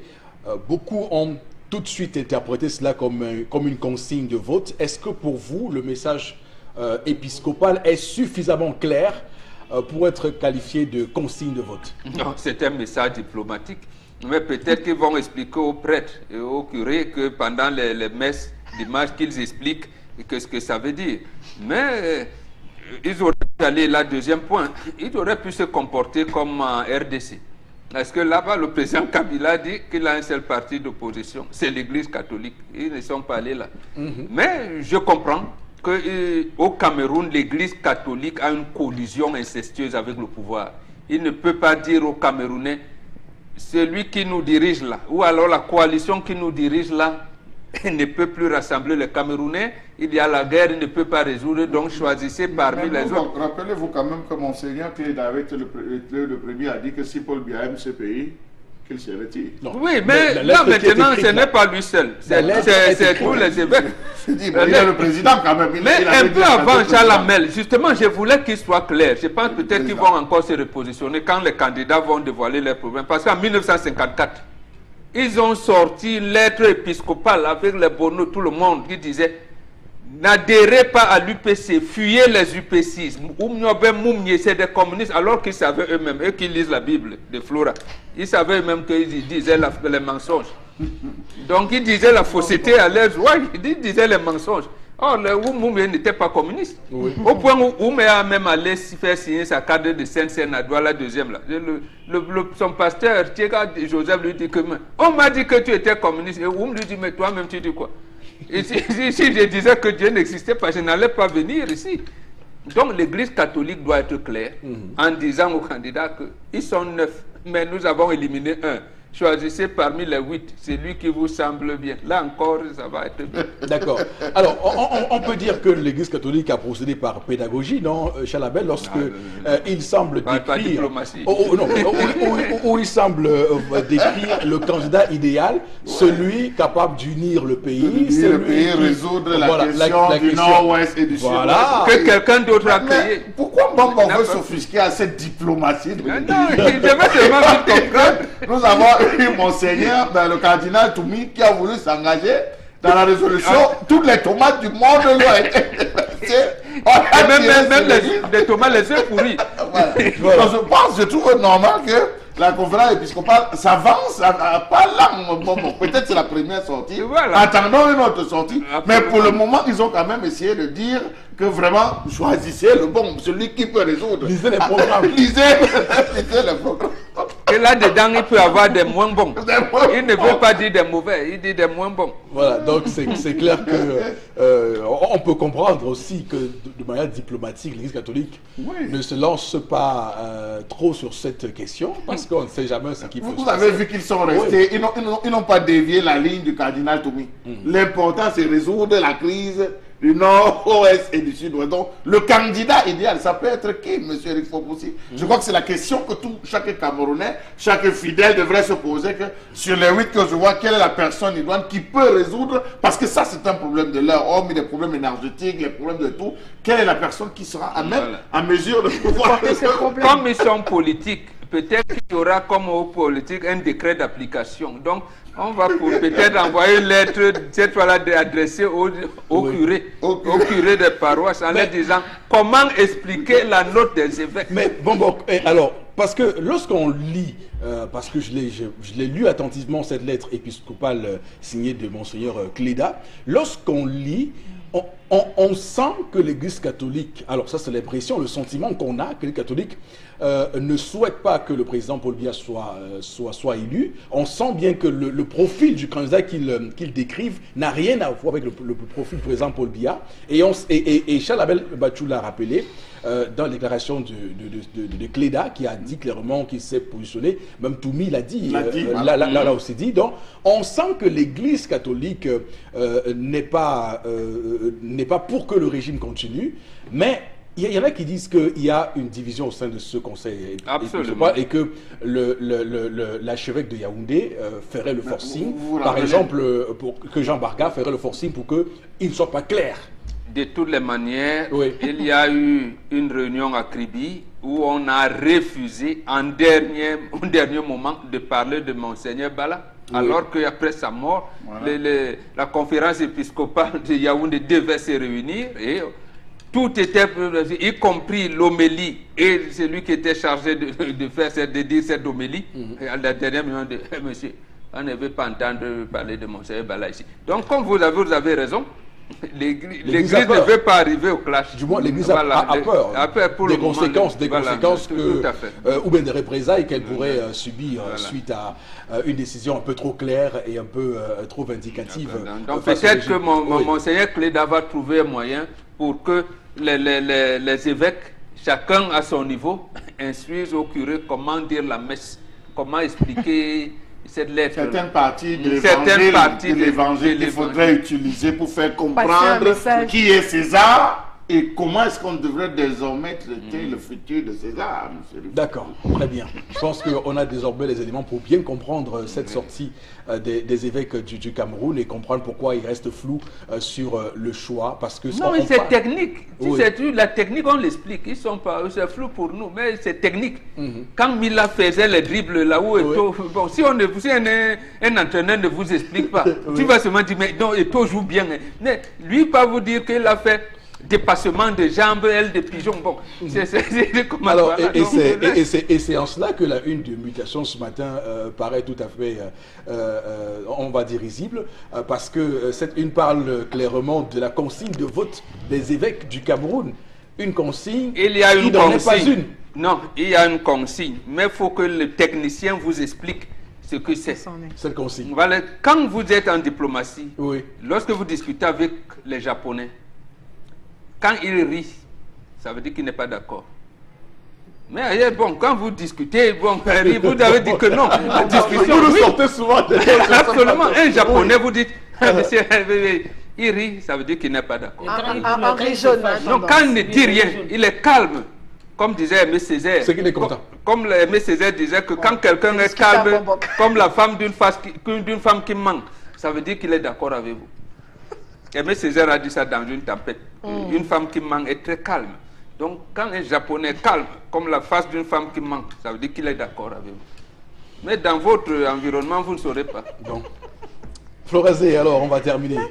La troisième information, Eric Fopoussi, elle est triste avec ce fait de société, une tête d'enfant, donc retrouvée dans une poubelle à Yaoundé.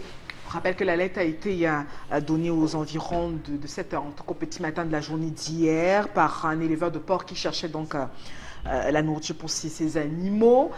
Jusqu'ici, personne ne sait d'où vient l'enfant, ni comment il a fait pour se retrouver là, encore moins où est le reste du corps. On rappelle que sur les lieux, le sous-préfet, le préfet, les forces de l'ordre ont été alertés et sont descendus même sur les lieux accompagnés d'un médecin légiste. Une enquête est donc ouverte. Et puis au moment où la tête était même emportée, les populations, les riverains, personne n'a pu identifier réellement l'enfant. C'est quand même une scène plutôt triste, mais qui continue d'alimenter les débats sur la toile et beaucoup plus à Yaoundé. On rappelle qu'à la veille de leur entrée, les parents sont plutôt crispés, s'inquiètent et se demandent si on est encore en train de vivre un épisode de crime rituel au Cameroun. Non mais franchement, hein, à un moment donné, on ne reviendra pas tous les jours sur ce plateau pour décrier les mêmes faits, pour décrier le malheur des Camerounais, pour décrier ces personnes-là qui n'ont pas de cœur, ces personnes méchantes, qui sont nées sans âme et qui ont choisi de détruire les enfants au Cameroun. Ça fait très mal et on le dit avec gravité parce qu'on ne peut pas continuer comme ça. On a décrié ici le cas des Minbomaneri, souvenez-vous, à son époque, et ça battait son plan Yaoundé. On est de retour pour parler d'un cas comme celui-là. Bon, Bengan, je pense que je vous laisse réagir à cela. Non, je dis il faudrait que les églises nous aident à cela. Parce que là où nous, les initiés africains, nous ne sommes pas d'accord normalement avec les églises, c'est qu'eux disent à Dieu de pardonner ceux qui font ça. Non, nous disons à Dieu de punir ces gens-là et que ça cesse. Ça cesse. Donc, il faudrait que ces genres de choses soient finies et que ceux qui les commettent, c'est-à-dire les gens qui soient punis et qu'ils meurent. C'est-à-dire que la sentence, là, c'est la mort. Parce que pour enlever ça, ça va prendre au moins 8 ans d'enquête. Pendant ce temps, ce gars aura sémé, ou alors si c'est un gang, ils vont encore continuer à s'aimer la désolation partout. Qu'est-ce qu'on va faire? Rien n'évoque la vie humaine. Donc, il faudrait qu'ensemble, les églises et nous, qu'on prie Dieu, qu'on demande que ces gens, à peine qu'ils meurent. eux aussi, mais des morts, j'allais dire même brutales. Pour que ça se termine, qu'il continue, ça ne continue plus. Parce que je me rappelle, en novembre 1996, on avait décapité un jeune enfant ici à Douala, il s'appelait Niobé, il avait 11 ans. Mais l'affaire a tellement pris des contournements au point où on disait même au niveau de la justice, on est même venu corrompre les magistrats, instructeurs de l'affaire. Vous vous rendez compte? Au point où on est venu donner un résultat, je vais dire la sentence, même 6-8 ans après, sans savoir exactement qui a fait quoi dans l'affaire. Quelle était la responsabilité de la police, de détenteurs de la boîte de nuit, de tout ça qu'on avait mis en place, voilà, du commanditaire, on n'a jamais su jusqu'à aujourd'hui.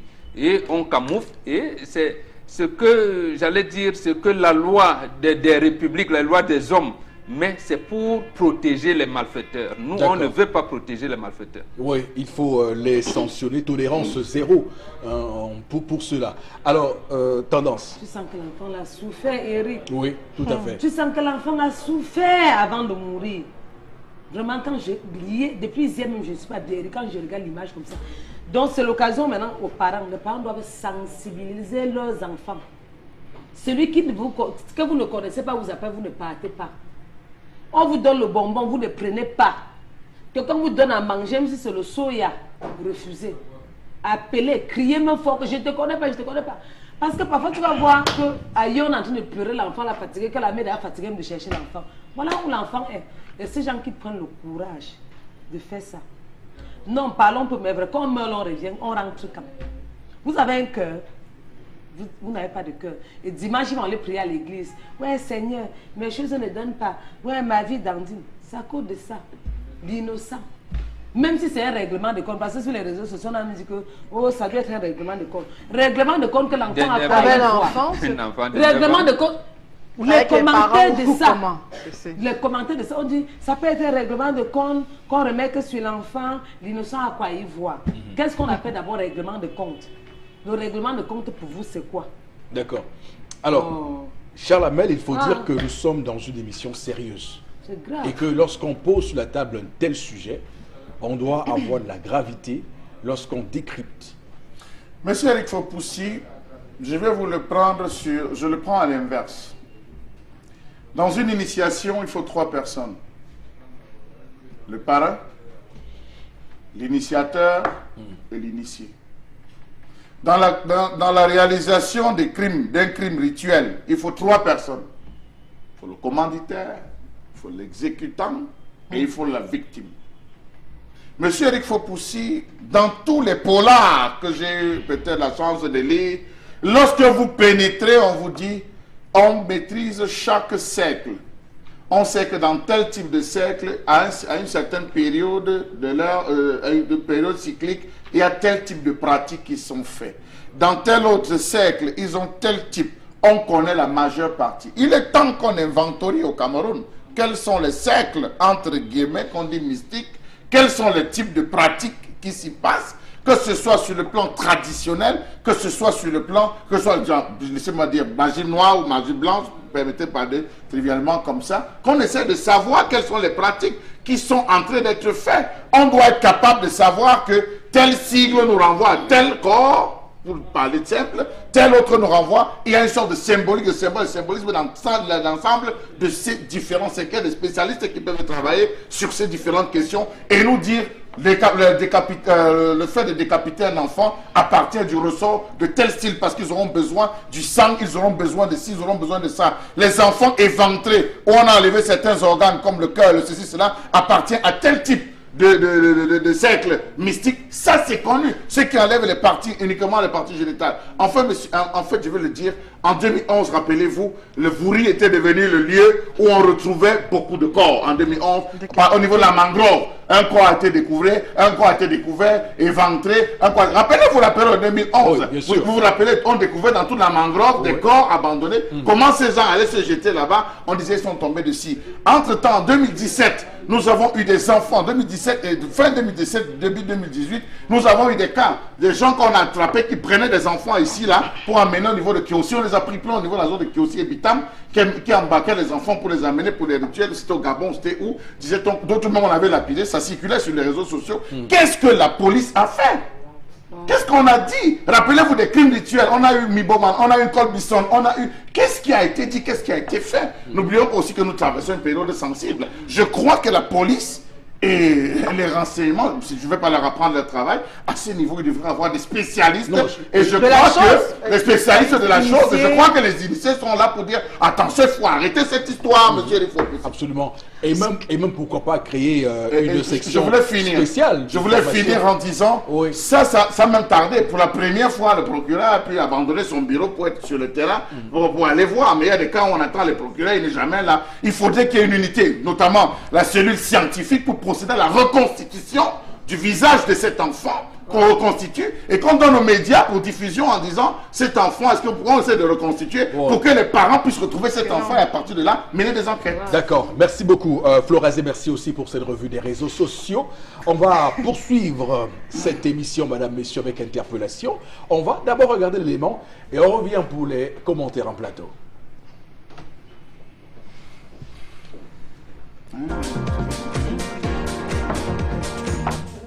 Le demain de ce pays, il aurait misé beaucoup plus sur l'industrie et l'économie numérique.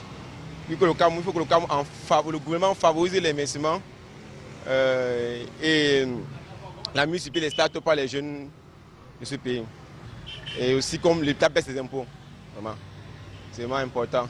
Et aussi le système scolaire, que l'État pense à pas seulement créer les écoles, mais aménager, améliorer la formation afin que le camp puisse vraiment compétir dans le domaine au niveau bien compétitif international, bien s'intégrer professionnellement dans le monde de l'emploi.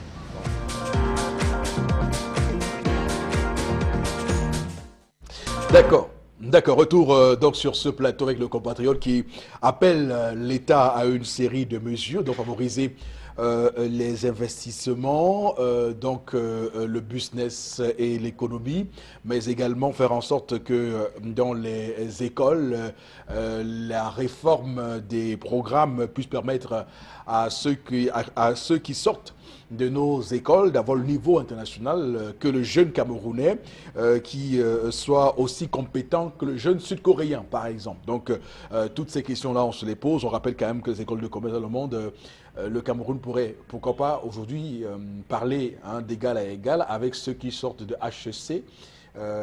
Voilà, parce que lorsqu'on est à l'ESSEC à Yaoundé, on est quand même bien formé, bon, Robin. Oui, absolument. On est bien formé, mais il a raison d'interpeller l'État. Oui. Parce que pourquoi l'État ne met pas en compétition les produits ESSEC de Douala, du Cameroun, et les produits ESSEC de Paris et de Montréal, et même de Dieu, voilà, oui. Tout à fait. Donc, nous, on a abandonné, et je comprends son interpellation. Je dirais seulement que l'autre, là, ce qu'il a fait, il l'a fait. Il ne peut plus faire l'autre qui reste. Donc, maintenant, regardons pour les 8 autres qui viennent. Est-ce qu'ils peuvent faire? Essayons de voir, de lire dans leur projet, s'ils ont des ambitions de vouloir porter le Cameroun, leurs souffrances et également les espérances des citoyens. Permettre au Cameroun d'être compétitif. Oui, d'être compétitif. À travers sa ressource humaine, mais je pense que en ce qui concerne le commerce, en ce qui concerne les écoles de commerce, le Cameroun, quand même, grâce à l'ESSEC, forme mais vraiment... vous saurez comment? Puisque l'État même ne les utilise pas, les sociétés ne font que fermer. On vous dit le mauvais management. Donc comment un État peut créer une école de management de commerce? Il ne trouve pas une passerelle, le même État, pour les utiliser dans ce secteur public et parapublic. C'est quand même un problème. Un problème. Vous imaginez que quelqu'un, que les produits de HEC de Paris n'intègrent pas l'administration publique française, mais ce n'est pas possible. Oui. Ce n'est pas possible. Donc, le Cameroun, bon, on parle des écoles de commerce, comme on pourrait parler d'autres secteurs. Hein, on n'a pas fait oui, mais on parlait de la menuiserie, on a parlé de l'électricité. Voilà. L'État a lui-même formé des grands ingénieurs, des techniciens de haut niveau et payé cher, que ce soit à EDF en France ou à Hydro-Québec. Qu'on les a utilisés, les gens ils sont là, ils attendent. Aujourd'hui, il y en a qui prennent déjà pris la retraite. l'État ne veut pas les utiliser. Et c'est le même État qui crée un barrage hydroélectrique et refuse de prendre cette énergie électrique pour distribuer aux populations. Comme si l'énergie électrique était comme des cartons qu'on laissait dans les magasins. Merci beaucoup. Merci à vous, Boro Bengan, pour ces développements suite à l'interpellation de ce matin, pour bien comprendre les enjeux, les défis de ce Cameroun. On va aller chercher Consti Lamine. Bonjour et bienvenue. Oui, bonjour Eric. Chose promise, chose due. Alors ce matin, je suis donc là dans le nouvel arrivage du magasin Mille et un tapis. Et pendant 7 minutes, nous allons faire des ventes en direct dans cette émission. C'est donc l'occasion, bien sûr, d'attirer l'attention de ceux qui sont à la maison. Il est question déjà de prendre votre téléphone, de commencer déjà à appeler dès à présent. Oui, vous êtes hors de la ville de Douala parce que c'est une promotion qui se veut très spéciale et courte comme ça. Elle est courte comme ça, la promotion qui va se passer ce matin avec, bien sûr, pas mal de nouveautés. Tout de suite, nous allons commencer rapidement tout en rappelant la situation de notre magasin. Nous sommes situés en plein cœur d'Aqua, en face du palais d'Ika. C'est à Douala au Cameroun. C'est bel et bien le magasin Mille et un tapis. Les numéros de téléphone s'affichent à l'instant au bas de l'écran. Ce sont les numéros de téléphone pour passer les commandes, pour faire des réservations et pour être livré à domicile. Tout de suite et maintenant, nous allons vendre les tapis. Oui, les tapis sont de retour. Les grands tapis, les tapis neufs, les tapis nyanga, les tapis stylés. Ah ben oui, vous les avez. Je dirais même, hein, c'est les tapis qui vous donnent l'envie d'avoir une maison décorée. Vous les avez à 19 000 seulement avec une livraison à domicile. À côté bien sûr des tapis, on a bien entendu, c'est la rentrée scolaire lundi. Les enfants, les écoles, les établissements privés publics doivent équiper leur salle informatique et j'offre bien sûr des cadeaux à tous les responsables d'établissement qui vont commander les laptops et les ordinateurs dans cette émission. Un ordinateur complet, Pentium 4, vous l'avez à 35 000 francs. Je rappelle que le stock, il est très limité, oui. Profitez pendant qu'il est temps, ne perdez pas un seul instant, commencez déjà à appeler dès à présent, passez vos commandes, quelle que soit la quantité, vous serez livré. Et retenez également que plus vous achetez les ordinateurs, plus on vous accorde encore les remises au magasin Mille et un tapis en plein cœur d'Aqua. À côté bien sûr de l'ordinateur, on a bien entendu nos laptops, oui, pas n'importe lesquels, c'est un laptop Core i3, oui. Retenez bien, c'est un laptop Core i3 de marque Dell. Il a 250 Go de disque dur. Il a le Wi-Fi. Il a 4 Go de RAM. Vous le retrouverez ailleurs à plus de 200 000 francs. Mais parce que c'est le concept Salaka, nous vous le donnons à 100 000. C'est une occasion spéciale. C'est une offre exceptionnelle. This laptop n'a son fine laptop wear. Any man must get them today. N'a Core i3. 250 Go de disque dur seulement à 100 000 francs. On peut payer par tranche pour ce qui est des achats au concept Salaka. À côté bien sûr du laptop Core i3, regardez ce qui s'affiche à l'écran. Oui, un bol à sec avec 6 lames. Un bol à eau avec un bol à sec avec 4 lames. Un bol à sec, un bol à eau avec 6 lames. Un bol à sec avec 4 lames. Le tout donne un grand robot mixeur de 2 bols. Vous l'avez à 20 000. Je rappelle qu'il est facile à utiliser. Il est costaud, il est plus contenant, il est solide, il ne consomme pas assez d'énergie. Le stock, il est très limité. C'est la grande nouveauté pour cette promotion au magasin Mille et un tapis. Une autre nouveauté, c'est un nouveau fer à vapeur. Oui, vous ne l'aviez jamais vu, vous ne l'aviez jamais connu. C'est une grande nouveauté au magasin Mille et un tapis. Il est plus costaud, il a un long fil de plusieurs mètres. Vous l'avez à 7 500 francs au magasin Mille et un tapis et nulle part ailleurs. Tout de suite et maintenant, un laptop Core d'audio, toujours pour les élèves, les étudiants, les établissements, les parents, tout le monde. Un laptop Core d'audio, vous l'avez à 65 000 au magasin Mille et un tapis et nulle part ailleurs. Le magasin du Salaka, le magasin du moins cher. Commandez dès à présent, quel que soit où vous êtes.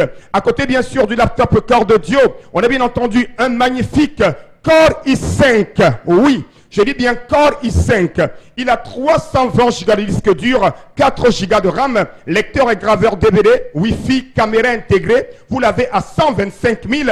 Je rappelle que le Core i3 est à 100 000. Le Core i5 est à 125 000 seulement. Le stock il est très limité. Commandez dès à présent. Ne soyez pas les derniers, les retardataires. Profitez de la promotion. Profitez du Salaka au magasin 1001 tapis et nulle part ailleurs. Nous allons revenir avec le grand robot mixeur Debol. Il vous permet de faire le jus de fruits, d'écraser les arachides, le ngondo, encore appelé chez les Douala, quel que soit le condiment, vous l'avez à 20 000 francs. Il est costaud, il est robuste. Vous l'avez à 20 000 au magasin 1001 tapis. Un bol à eau avec 6 lames, un bol à sec avec bien sûr 4 lames. La grande nouveauté, vous l'aviez demandé, vous l'aviez réclamé, fini les rallonges qui se brûlent à la maison. Fini les incendies à la maison. Fini d'acheter les rallonges, baba. Oh, c'est terminé.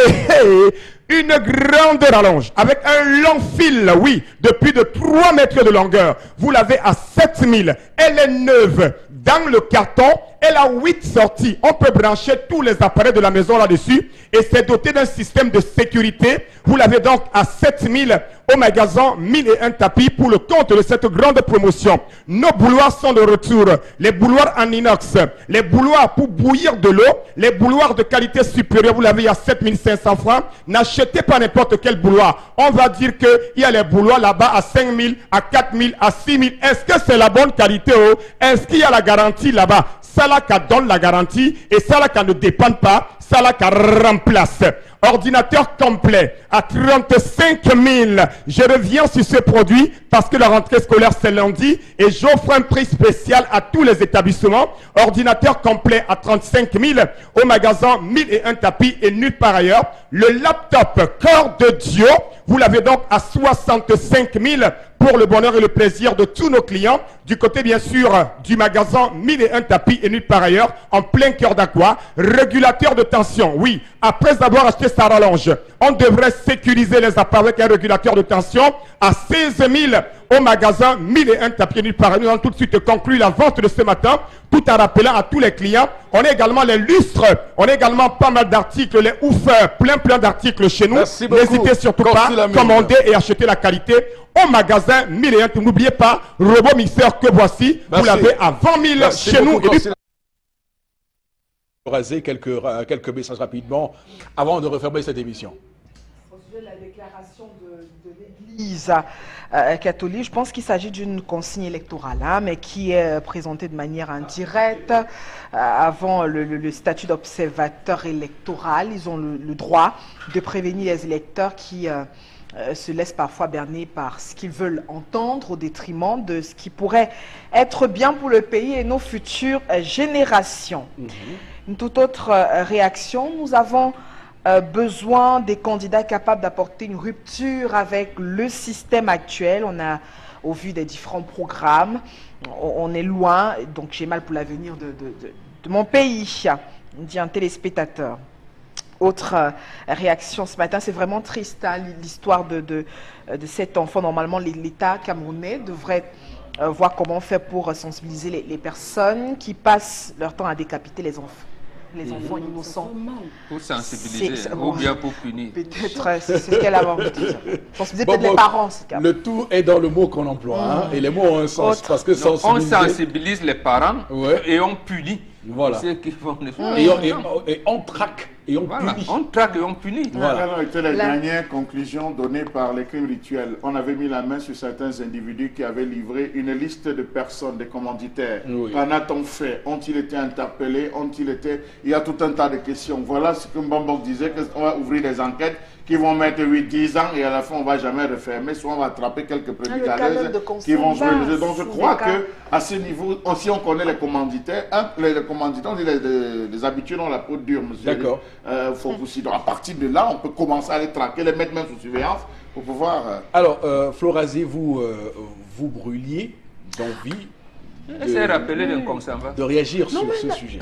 Oui, non, attendez, mais c'est très triste. Nous sommes, en tant que parents, on a besoin à un moment donné que ce type d'acte s'arrête par une sévère punition. Mais je viens pour dire que, vous savez, à travers ça m'a rappelé le fait brouillant qui se passe en France aujourd'hui avec le non-consentement, le consentement et autres. C'est-à-dire que vous avez des enfants qui sont innocents aujourd'hui, qui n'arrivent pas, qui ne peuvent pas se défendre. Qui ne peut pas se défendre. Et aujourd'hui, on vous dit qu'à 10 ans, votre enfant va devoir prouver qu'il a été consentant ou pas après un rapport sexuel. Vous voyez, le monde est en... Bon, c'est quoi le terme? Est en dégradation. Déflagration. Mais c'est ça en fait. C'est qu'on a l'impression que le que ciel est en train les véritablement de s'obscurcir. Et puis aujourd'hui, les crimes rituels. D'accord. Ils ne connaissent pas. Ok, merci beaucoup, mais pas forcément. Ils ne connaissent pas. Bon, merci beaucoup à tous et à toutes sur ce plateau. Merci à nos équipes en plateau, Séverin Choubang, mais également Mitterrand Dame, tout à fait là ce matin. Mais évidemment, on continue cette équipe en plateau avec Cédric Chouna et tout ce beau monde encadré par Emmanuel Wapi. Madame, messieurs, on se retrouve demain lorsqu'il sera 10h. Rediffusion de l'émission cette nuit à 1h et que Dieu bénisse le Cameroun.